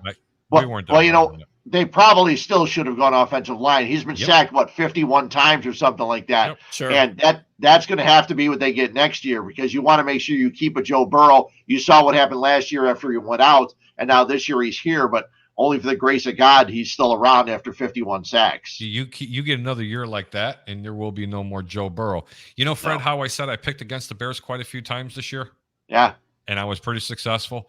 This was one of my biggest scores of the year is when the Chicago Bears went into Cincinnati and they were underdogs. I took them without the points, put them on the money line. I touted that game. It was my game of the week. Wasn't that here? I think that was in Chicago. I thought it was the first game of the year in Chicago. I don't recall. And the first game of the year was the Rams, and it was on the road. Cincinnati, if I'm not mistaken, was in Cincinnati, and they were.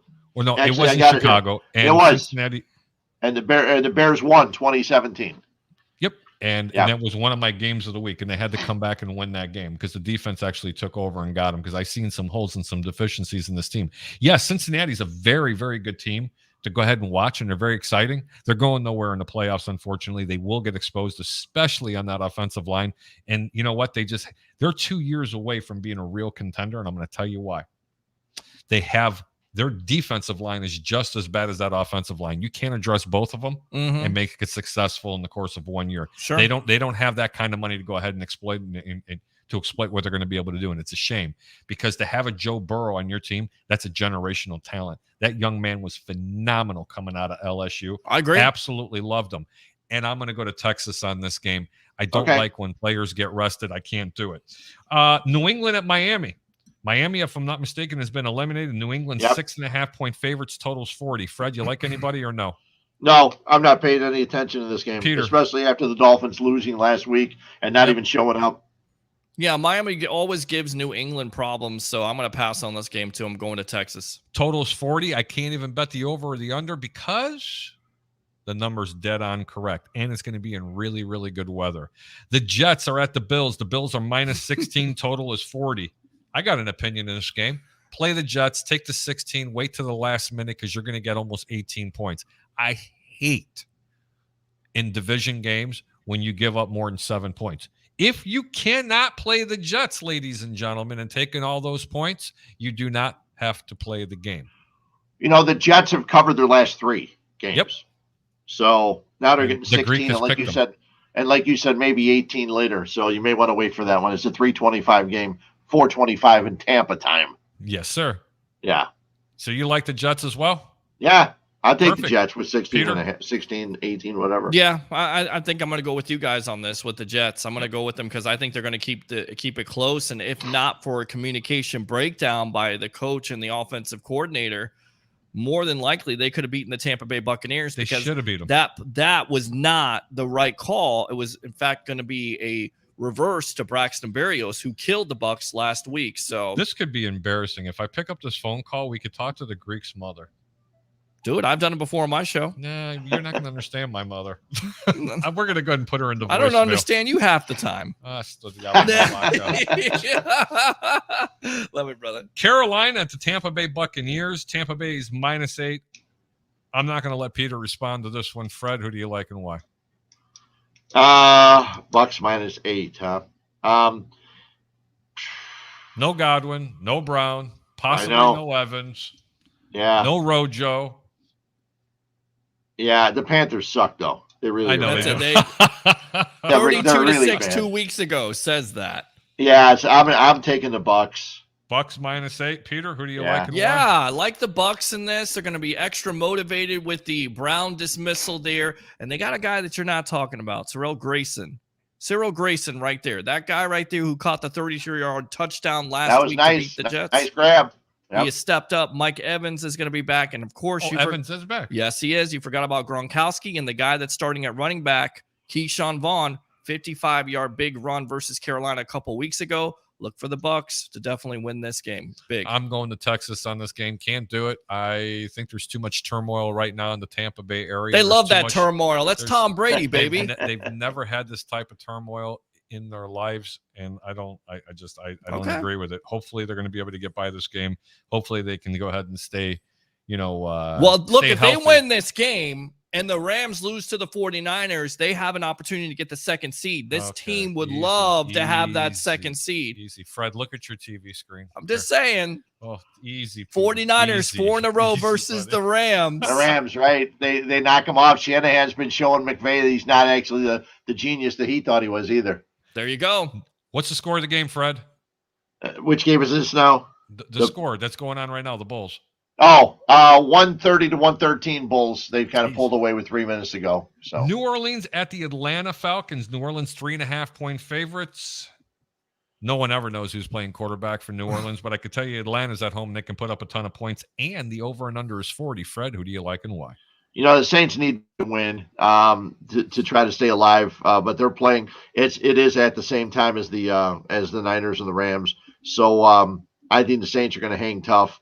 The Falcons have just been brutal, but you know what? They do jump up and get a game here and there. I'd stay away because I'm torn on this one. Okay, Peter.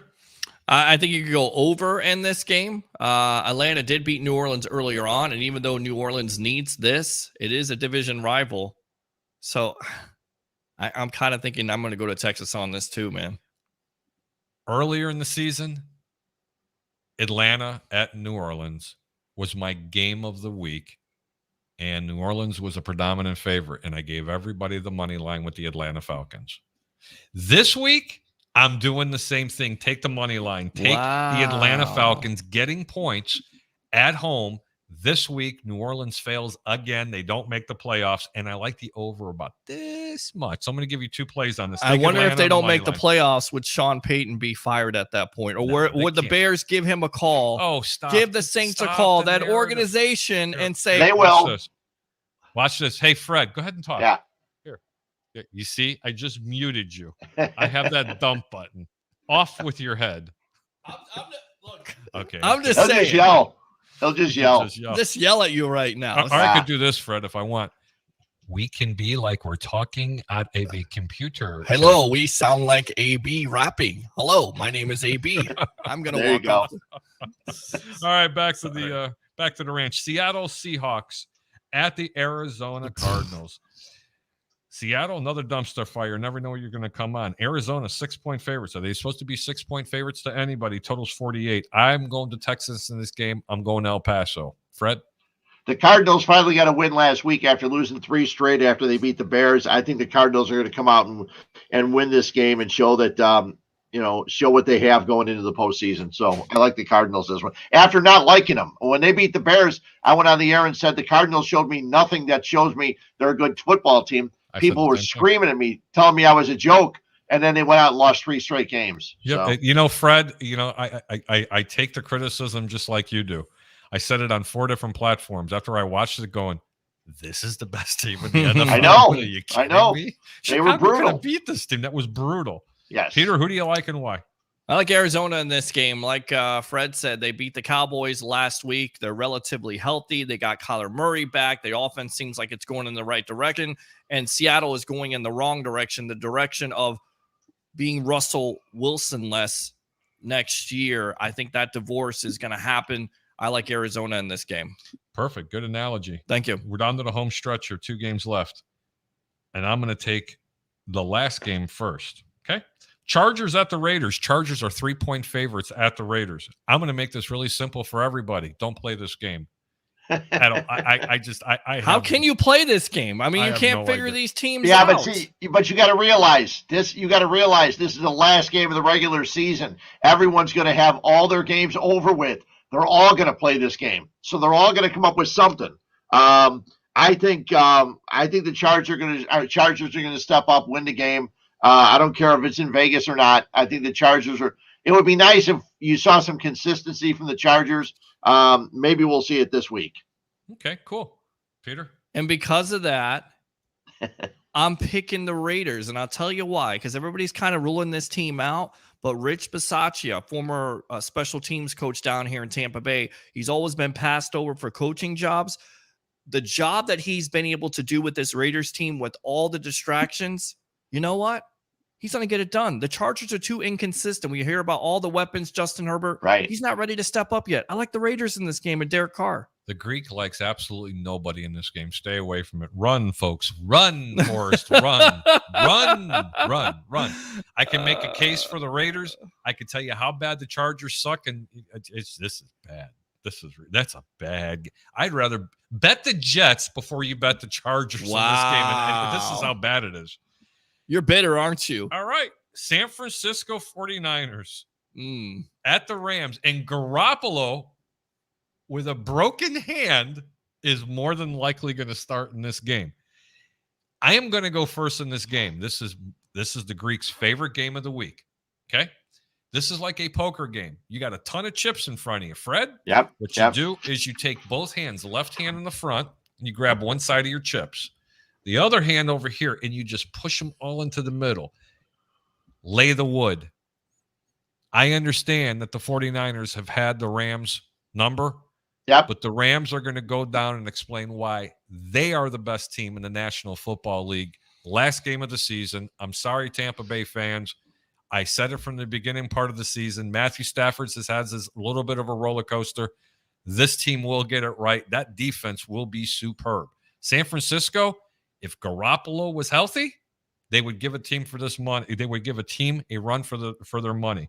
It's 4.5 points. Do not be afraid. Do not be afraid. Bet this game. The Rams. Well, my whole basement's Niners. They're getting 4.5 points or whatever. I'm taking them with the points. I'm hoping they win the game outright. But, yeah, unfortunately, I won't be able to watch most of it because I'm going to be doing Bears postgame at that time. But I like yeah, I like the Niners to cover, so I'll take them getting the points. And just to let you know, Fred, I'm going to record your post-game show. It should be the last post-game doing the Bears. So if you ever want it, I will have that file. I'm sure you'll have it for you. And I'll grab it. I emailed it to you because that's going to be awesome. I'm trying to figure out exactly a way to do it. I've already talked to a couple of producers down here. I want to have that actually on my hard drive for you. Oh, you know what you can do? You can actually go to the ESPN Chicago app, and under additional podcasts, they'll have the Bears postgame there.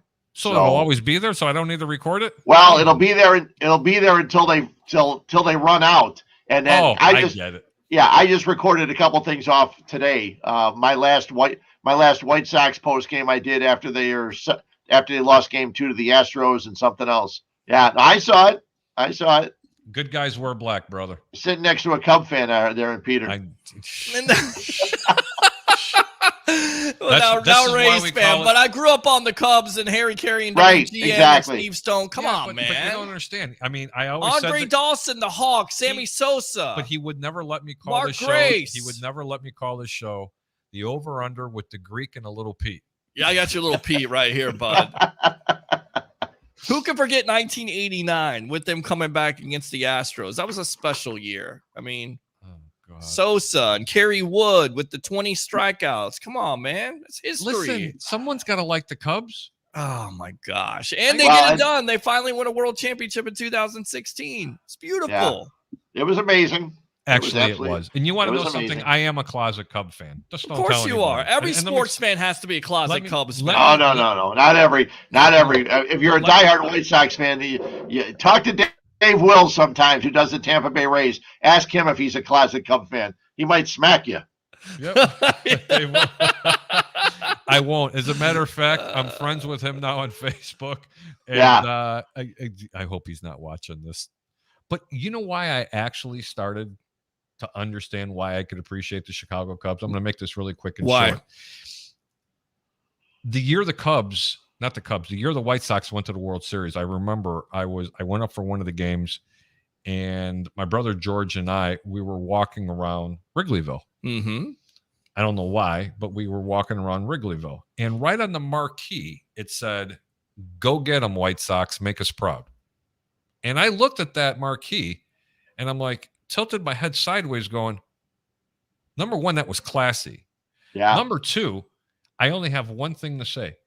Do you know how many major market teams, major markets in this country don't have a baseball team, let alone two? Yeah. I know. Okay, it's nice to have a rivalry, Sure. but just for the record, Cubs suck. Look, man. Well, they do I'm now. Right. They do I'm now, saying yeah. from the standpoint of It's good to being be a Sox lovable fan. losers and wanting them to finally, get that off of their back with coming close in 84, coming close in 89, and then getting it done in 2016. The one thing you have to say about Cub fans is Cub fans have gotten past that lovable loser thing. Cub fans over the last 10 years have gotten to the point where, listen, we're not coming out if you suck. And where it used to be, we're just going to go to the biggest bar in the area. We know it's Wrigley Field. They don't do that anymore. Cub fans are passionate about their team, sometimes a little bit too much over their skis, and they may not see the forest before the trees, but they're a lot Preaching. more. Yeah, they're a lot more knowledgeable. I know that sounds like I'm condescending to it, but it's not. They're a lot more knowledgeable, because when I was growing up, people would always say, "Oh, the Cubs are so much better." I said, "Listen, they had four seasons over 500 in 25 years. They're not good. They were never good, but then they got better." Fred, I remember Harry Carey on one of the broadcasts, and he seemed like he was so tanked the sixth inning, and you could hear it in his voice, and he would be like, "This guy is terrible. Get him out of there." Something along those lines. Yeah. And on a road trip, and that's how it was when you watch Cub games on WGN. Like most of the time when they went on the West Coast, they got waxed. So I've seen a lot of years of it. I got a funny Harry Carey story, and then I'm going to let him go because I know he's got to be tired. Yeah. Fred, you got time for this real quick story? It's Yeah, hilarious. I'm good. The Bulls won by 8, 130-122.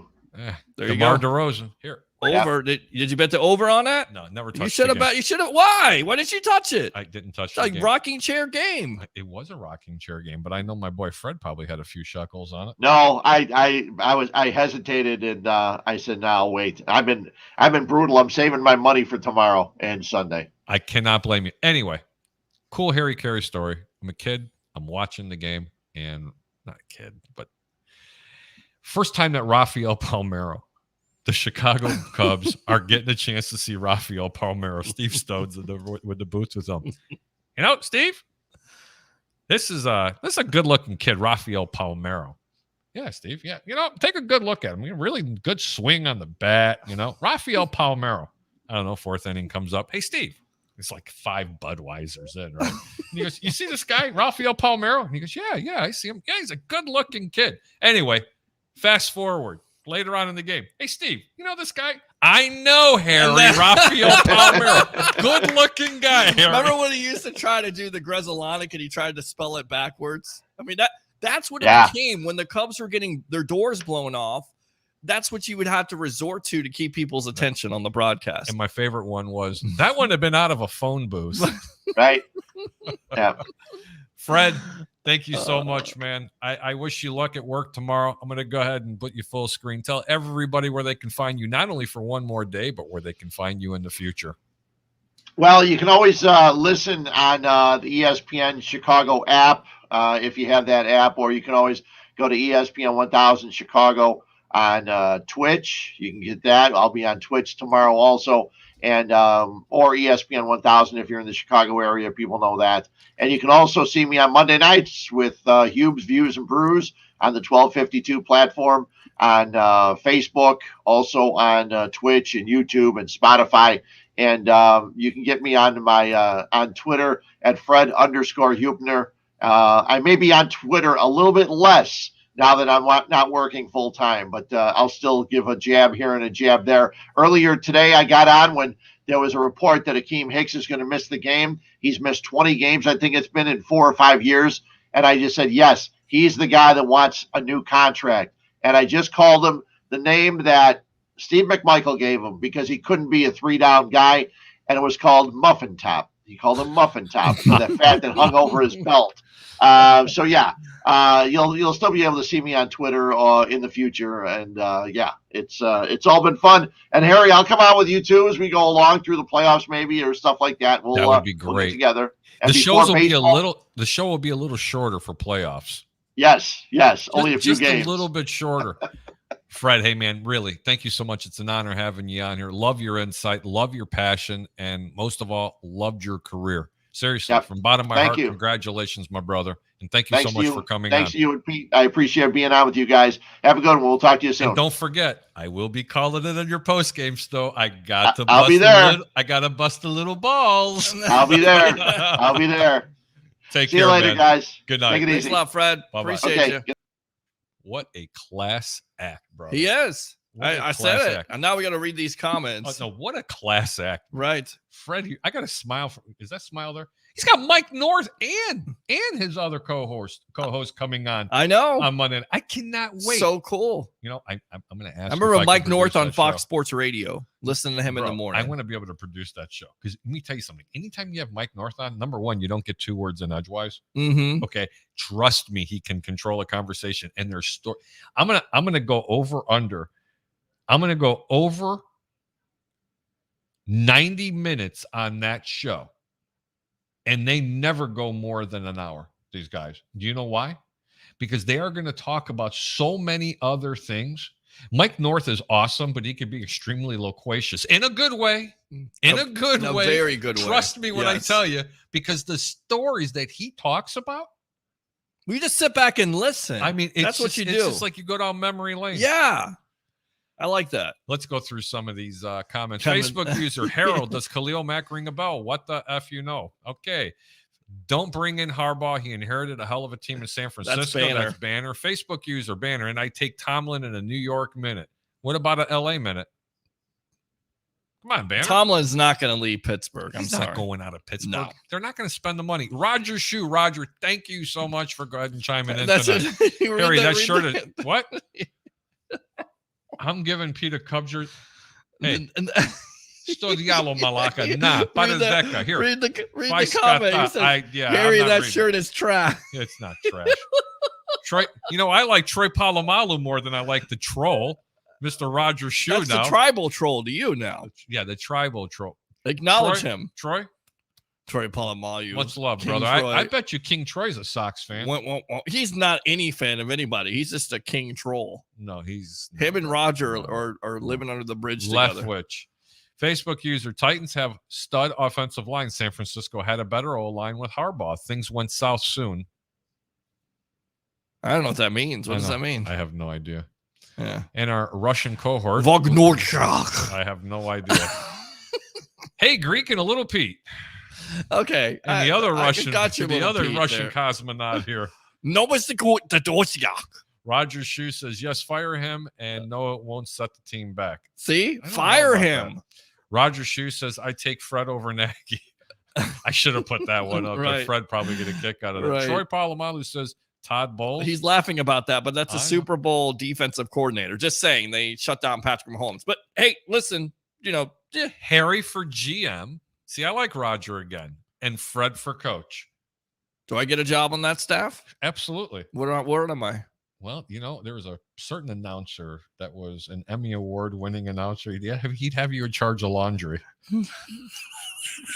I'm walking out right now. Screw this. Screw I'm you. kidding you. You know what job you would be? What? And it wouldn't be the water boy. Seriously. That's good. President of operations. I like that. I President like of that a operations. lot. You That's would be. good. In social media, president of social media operations. Right. You're a jerk. No, why would I be a jerk? President of social media. Bite me. I'm kidding you. Actually, you Peter, are. you're actually awesome. Troy Polamalu Trade says Fields. I agree. See, no, you don't agree. I don't agree. Facebook user, if Bulls leaves, then I would like Lori Locust as the Bucks DC. Well, our other Russian cosmonaut. Okay. Adrian! What are you doing? Ivan Draco. Ivan Draco. My name is Ivan. What is that, Borat? I killed him. I like you. No, I will kill him. Oh, Jesus. Facebook user, come on. Jones would have no success in another team. Who? What? Ronald Jones? No, I don't think he's talking about Ronald Jones. I don't think he knows what he's talking about. Mac Jones. Mac Jones. That's right. He's absolutely correct. Banner's the best guy. LOL. Well, yes, he is. I guess that's Banner himself or No. somebody else. Fields in his Rocky Horror look belongs in Wrigleyville. I know that's Banner. Oh, my God. Troy Polamalu says AB said he gets his attitude from the leader Tom Brady. Yeah. Okay. Okay. Facebook user. See? Do you see? No, I don't. I don't want to see some of these comments. I want to block. I want to block them. Do you?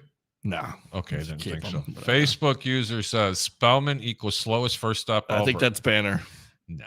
Roger Shue, Chris Nowinski. Yes, not Lewinsky. I'm sorry. I confused the two. Monica and Chris. I do apologize. Thank you. Oh, we have a Monica special. You would go that I already way. quit smoking. Get your cigars ready, folks. Facebook user Chris Nowinski went to how'd this show go here? What if Fred was on right now? He'd be like, hang on, guys, I gotta go get a beer. And as he's dipping his cigar into his beer, going, it's not brandy, right? Fifi. Bring it in. Boom. That's a bad one. Facebook user says, Lovey cost the Bears that Super Bowl. Starts at the top. Okay. All right. Keep all on going to these comments. Peyton Manning. Yeah. His nose will only be the thing Nagy picks after this week. Okay. Okay. Troy, I'm telling you, Chicago fans. That's Banner right they're there. Brutal. Yeah, but already calling Justin Fields a bust? Of course. Wow. Buddy, let me tell you something. You guys have been through that quarterback trauma like the Bucs fans have with young if quarterbacks. you ever met Banner and he says something, yeah, you'd be like this. Does he turn green? No, you go like this and go, hi. Trust me. Big dude, man. Big dude. All right. Big dude.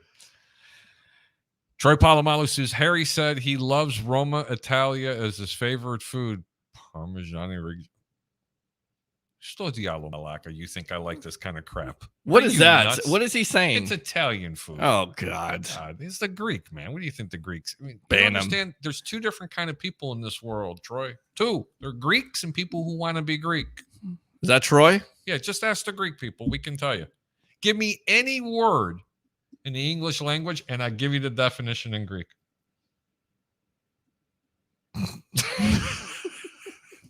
I tried to do my best on my big fat Greek wedding impersonation. Oh, God. Kyle Nicole, good evening, Greek and Pete. Kyle, how you doing? Thank you so much for tuning in. Facebook user, sounds like Lovey wore out his welcome in Chicago despite the 10-win season in 2012. Great point. Only 3 playoff appearances in 9 years as a head coach of the Bears. Only 1 playoff appearance after that Super Bowl year. That is a great point. Mm-hmm. So that means Matt Nagy is the best head coach of all time in Chicago because he went to the playoffs how many times in 4 years? 2. Dos. Yeah. Okay. It's true. That also makes Mitch Trubisky probably their best quarterback of all time. You love Mitch. You love yourself some Mitch. I liked me. Who do you like better, Mitch or Fields at this point? Oh, honestly, that's a great question. Never thought about it. It's too early Look, to tell. I like Justin Fields' arm with his intermediate to long passes. I think, let me tell you something. He's got an absolute gift there. What I would like to, I think Mitch's release was quicker.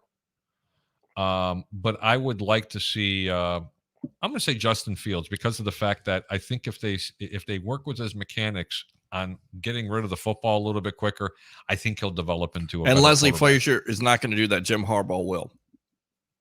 Same. Okay. Facebook user Kitty. I think we're the Kitty from the behind Kitty us. in the vine. Yeah. Unless your name is Kitty, then welcome to the show. Hold on. To the people that are out there, there was a former Chicago Bear. His nickname was Kitty, and he played linebacker. And I'm going to give you another hint. He played in the 80s. Can anybody tell me who was nicknamed Kitty? And go ahead and post a comment. What did they get? An attaboy? Yeah, a pat on the back. Yep. Absolutely nothing. And the catwalk.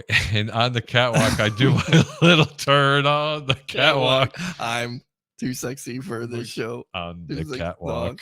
That's a good one. Hey. Hey, they remade that with Drake now. Drake and Future. You like that song better? Bro, I love. Right Said Fred or Drake? I love Future, but I cannot stand Drake. And I'm going to tell you why. He spits a song out every week. I'm so tired of hearing about. This is a guy that grew up not with a silver spoon in his mouth. Platinum, bro. Platinum. And he's talking about gang life. He was gymming on Degrassi High in the wheelchair. You got to feel sorry for him, right? Yeah, I feel really sorry for him. What about Raheem Morris for head coach of the Bears? You know what? Raheem's a really, really good option. No. Facebook user DeMarcus Cousins is also injury prone. He is. Or Bill Cartwright, Harry. Yeah. That's when I talked about bringing back my boy Joakim Noah. Mm-hmm. Yeah, just bring back in Bill Cartwright. Yeah, why he's not? A big hand. Why not? Roger Shoe says, I'm 51 and I've listened to Fred most of my life. Thank you, Fred. I'm sure he appreciates that. Kitty again. Facebook user says, Kitty again. Alan. How you doing, Alan? Best bet to make is betting on the Bulls. Absolutely. Sure. Absolutely. Alan has a show on multiple platforms on 1252 Chicago Clubhouse podcast, and it's called Bear Fans with a Brain. Yes. I've watched it. It's good. It's a really good show. They have great guests all the time. I love him when he's on with Warwick Holdman. I don't get any more invites, by the way, but that's okay. Yeah, what's up with that? Yeah, really, just saying, bro. Come on, it's Harry the Greek here. Come on, professional handicapper extraordinaire of 1252 Chicago Sports. Yeah, but Come on, that's okay. I'm like your side man here. I'm like your intro. I'm like your Michael Buffer. Oh, jeez. Who's Michael Buffer? I'm kidding. Facebook user, Miami with the upset. And? I got to do this one. Ready? Here we go. Vangwingonga. Oh, Jesus. I have no idea. That almost looks Greek, but it's not. Kyle Nichols says Evans is going to get his yards and keep his 1,000-yard season streak alive. You know, I'm going to touch on that. I don't think he's going to get it, and it's not going to break my heart if he doesn't. I'll bet you a steak dinner he does. Are you serious? Bro? Yes, I'm serious. You already owe I'm me betting you a steak dinner that Mike Evans gets that 8 consecutive 1,000-yard receiving season. How many yards does he need? Like 54. Okay, he's going to get it. I thought it was. So you're not taking that bet? No, man. Yeah, I wouldn't either, bro. No. Oh, all right. All right. Good bet. See, there you go. Facebook user, does Atlanta have a chance to make the playoffs? That's a great question. I'm looking at it right now. We'll if they get do. back to that. Kyle Nicole. No, Atlanta is out. You're absolutely correct. See, Kyle's way ahead of you. You're supposed to be my co-host here? Yeah, I'm supposed to be your co-host tonight, but all these playoff Kyle scenarios Nicole, San are Francisco making my for the brain win. freeze. That could happen. Yeah. Roger Shoe says, go, Sox, go. Go, Cubs, go. Sox, go. Hey, Chicago, what do you say? The Cubs are going to lose today. Wow. That is really awful and really funny is. at the same time. I'm a Cubs fan. I'm sorry. There you go. I think that's Christopher Cole, by the way, who's writing some of this stuff. Hi, Chris. How you doing, buddy? What's up, Chris? Evan Shearer. Great show, guys. Pete's and the Greek are the best. Thank you so much, Evan. Thank we you. do appreciate it. Roger Shoe says, Malaka Pete. You know what? He needs to be banned from the friggin' show right now. Roger, Pete is the champion Malaka. He's the Michael Jordan of Malakas. Look it up. Take the interpretation, and then I promise you're going to laugh at what Malaka means. Despise you. All of you right now. Facebook user, I thought I signed into StreamYard, and it's Christopher. Hey, Christopher, how are you, buddy? Thank you so much for watching. No, it was Christopher. I told you. Kyle Nicole says, yeah, it made me have to sign into StreamYard again as well. Okay, well, there you go. Just click on the link. Hey, that's what they're doing. It. Facebook user says, Bears fans have no brains. Wow. Who is that? That's, you know what? Bring it up. I want to know. I don't know who it is. I mean, I'm looking right now. Let's see. Let's see who it is. Because what I'm going to have to do. I feel like we had that Jeopardy music. Hang on. We're going to find out who that is because I'm going to put them into the isolation room. You should put them in the isolation room. Let's see here. We're going to put them in this. We're going to put them into the computer. You know how we do it? How we do it? It's just done like this. Bear fans have no brain. Bear fans have no brains. Oh God! Please don't stop. Don't start. Yeah, I'm going to be like, you sound like one of those Alex artists out there. Hedrum. Was that his name from the Coke? No, this is how music sounds these days. This is mumble rap. Blah, blah, blah, blah, blah, blah. This is Drake and I'm Future. Too sexy. Yeah, this oh is what God, it is. get off! God, stop! I have no idea who it was. Let's go ahead and recap some of these games since we got off the tracks out there. I went to Texas on a lot of these games. Texas, we know who it is. Sean McKibben. Oh, that is Sean. Sean McKibben. I can't put Sean in that back room. Sean, can you forgive me, please? Jeez. No, you haven't seen Sean. And this is on the other side here. Sean is huge. Yeah, yes. Sean's huge. Yes. I know what it is. I'm in Holiday next door to Tarpon Strings. Get it? Tarpon Strings. Greek friends and yayas. That's true. There you go. And Facebook user says yes. That's Sean McKibben. Yes. Yeah, that's Sean. You're not putting him anywhere, right? Just kind of smile and say, "Yeah, Sean." Hi, Sean. Sean's the man. Sean is the man. Yep. Sean's one of my colleagues at Tires Plus. Oh, really? Yep. And if anybody ever wants to get a really good set of tires and they live in the northern part of the county, make sure you go see my boy Sean up there and off of Oldsmar. You can't see the store real well. It's off of Tampa Road right there. Mm-hmm. He's the general manager in that store. Nice. And good stuff. Awesome guy down on the south side. I mean, I may need some tires here pretty soon from you. Yeah, that's true. Yeah. Go to Sean. He'll give you a better deal. Seriously? Mm-hmm. You're my co-host. I understand I'm your co-host. He just wants to meet you. Oh, he does. He wants to meet me. Oh, yeah. Oh. He wants to see you bring your passion, bring your excitement, because he's going to give you a whole bunch of nonsense. Sean told me, he says, this side of his hand is discipline and this side is correction. Which one does Pete need? You know what? I'll tell you right now. Choke you right out. Choke you. Sean, we love you, brother. Thank you so much for That's all I got to say right there. Roger Sue says, Opa for Harriet. Oh, wait a minute. Oh, yeah. Hold on. That's the Opa watch. Anyway, you know what we're going to do? We haven't talked about this. If anybody doesn't know, that Paul was the recipient as being credentialed to go see the Jake Paul fight. And a lot of people in the world already know about it. Yes. Because it went viral. And I'm going to go ahead and play that interview really quick, which was pretty cool, where you actually asked Jake Paul a certain question. And he's got it on his wrist. Ready? Jake, is your signature going to be give the next fighter Rolexes? Because you kind of called your shot. You said it's time to knock you out, Woodley. Are you going to continue to do that with some of these fighters you're going to fight? I mean, I feel like I have to give them gifts for the trauma I put them through. But, yeah, maybe. I got more tricks up my sleeves, and I guess, I don't know. Do you want a Rolex? I can get you one. Sure, I'll take it if you want. I'm going to get him a Rolex. Will you get his email? All right. What's your name? Peter Blake. Peter Blake. You're yes, gonna sir. Look really good with a Rolex on. Sounds good. I need to upgrade. I'll have Nikisa hit you, and I'm gonna get you the same one I got Tyron. Sounds good. All right. Appreciate you. That was pretty cool. That was pretty cool. It's never going to get old for me at all. And a couple of days later, this was even cooler. Yes, this was great. You playing ready? this? Yeah, I'm gonna play this. All right. This is on a Monday night. It's on the Sports Web when Peter Blake hosts his show down here in the greater Tampa Bay area. And we were in the middle of taking live phone calls. And of course, if you see me looking off in the distance, I'm watching not a football game, but there was a basketball game that I was watching simultaneously at that time. Well, so the phone rang, and the first time a guy hung up. But look at some of the antics that happens during this interview. It's actually pretty funny. Stand by. the door. Let me go ahead and get you out of here. We got another call here. I don't know who this is, but thanks a lot for the call on the evolution of Sports Talk Television. All right. All right, y'all. Have a good night. All right. I don't know who this is. Welcome to the evolution. Your name and where you calling from? Okay. That Well, was that bill collector. That was the guy trying to give you your Rolex. Right. That's not who it was at all. You idiot. We're on the Sports Web live on NSPN. I love St. Pete. I'm your host, Peter Blake, along with Harry the Greek, 1252 Chicago Sports. He's calling in again. So let me give it a shot for you. yes, go ahead. Turn it Welcome on. to the Sports Web. Hello. Yes. Hi. Welcome to the Sports Web. How's it going? How's it going? How are you doing? What's your name? Where you calling from? Marcos calling from Miami. Okay, Marcos, what do you have to say about the Tampa Bay Buccaneers, or do you want to talk about something else? No, I was looking for something else. All right, what do you want to talk about? Thanks for calling the 1-900 number. My name is Harry. How are Would you shut up and be quiet? Shut up! You're calling a sports talk show. You know that, right? So what do you want to talk about, Marcos? I was looking to call out Peter. This is Peter. Marcos, Jake Paul's assistant. Oh, are you serious? Told you.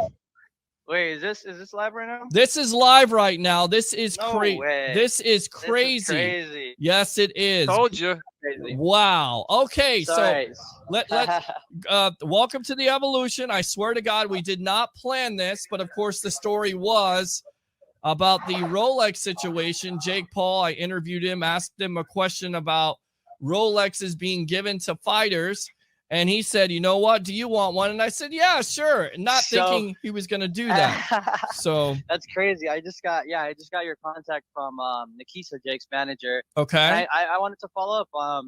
So we have Rolex ready to go, and I was calling you to contact you what the best shipping address was. So whenever you get the I'll chance, tell you what, Peter, why don't you go ahead and take that, make me full screen, pull yourself out. I'll go ahead and talk to the audience. It'll take you less than a minute.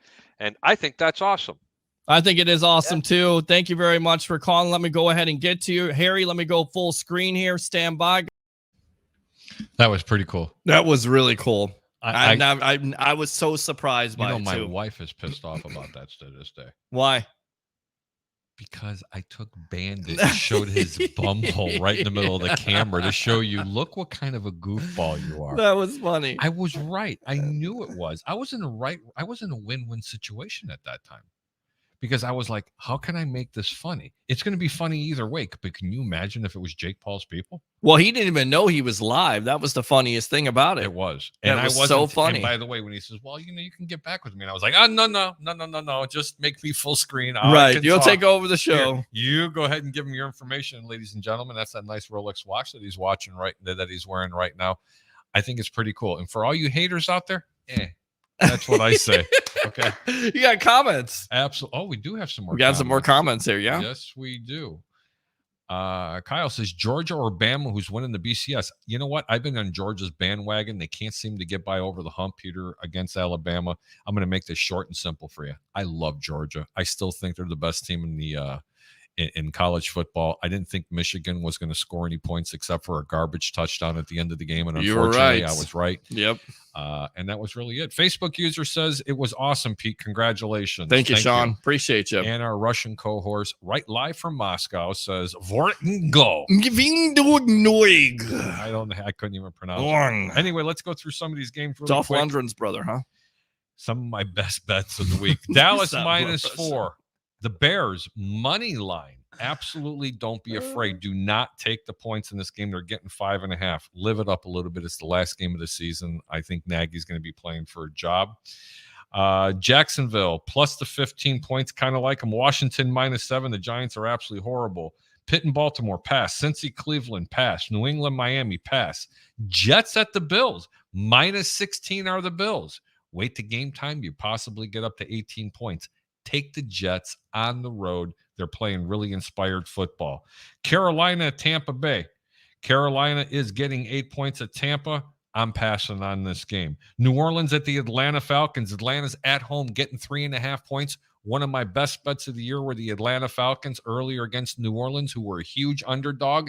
Take them again. Don't be afraid. Atlanta, go ahead and upsets them. They sweep them for the year. Seattle at Arizona, pass. San Francisco at Rams. Baby brother, go all in here. Bet the Rams. Frisco ain't beating you this time. I don't care how many times they've beaten them in a row. The Rams are going to show everybody why they are the best team in the NFC and probably the best in football. Chargers at the Raiders. Chargers are -3 at the Raiders. Who cares? Go to Texas in this game. I gave you my picks of the week. Let's go back to the comments real quick. Roger Shue says, evil eye for Pete. LOI. No. Why? Why is the evil eye for? No, it's tribal a Greek, troll. It's a Greek thing. Oh. Yeah, you don't do the evil eye. Let me give you the blessings, okay? I think you needed to jump in for the epiphany. You know what the epiphany is? No. I'll explain it to you after the show. It's a little bit. Christopher Cole says, hey, guys. Chris, what's up, brother? Coming off of YouTube. Chris is always on these shows. Whether we know his name or not, he's always here. Ooh, Harry's cat is cooler than Alexander. Okay, those are fighting words, my friend. The next time Alexander sees you, I'm going to have him sick something. You know what I'm talking about. Hey, Roger, I got the barbecue, baby. Much love, brother. You know what's up. Roger Shue, you tribal troll. Oh, no, he's not. Dick. Well, it's now time to say goodbye. Yeah, it is. Peter, always, as usual, I do appreciate you coming in. We have one more comment. We got here. comments here. Who is this? Flash that watch off. Anyone who doesn't like it can suck it. Who was that? Sean McKibben right there. That's right. Thank you, Sean. Thank you. Because you know what, Sean? I'm going to tell you something. There were people out there and there were reporters nationwide actually saying, how dare you? How dare you take that watch? How dare you? What about the integrity of a reporter? Screw the integrity. If this guy's going to give me a $15,000 Rolex, sure. Yeah, bring it. I have one too? Right. And on top of it, the thing is, he said my name and wanted me to say my name. So my name's out there now. So I got somebody actually on TikTok saying they're Peter Blake Photography.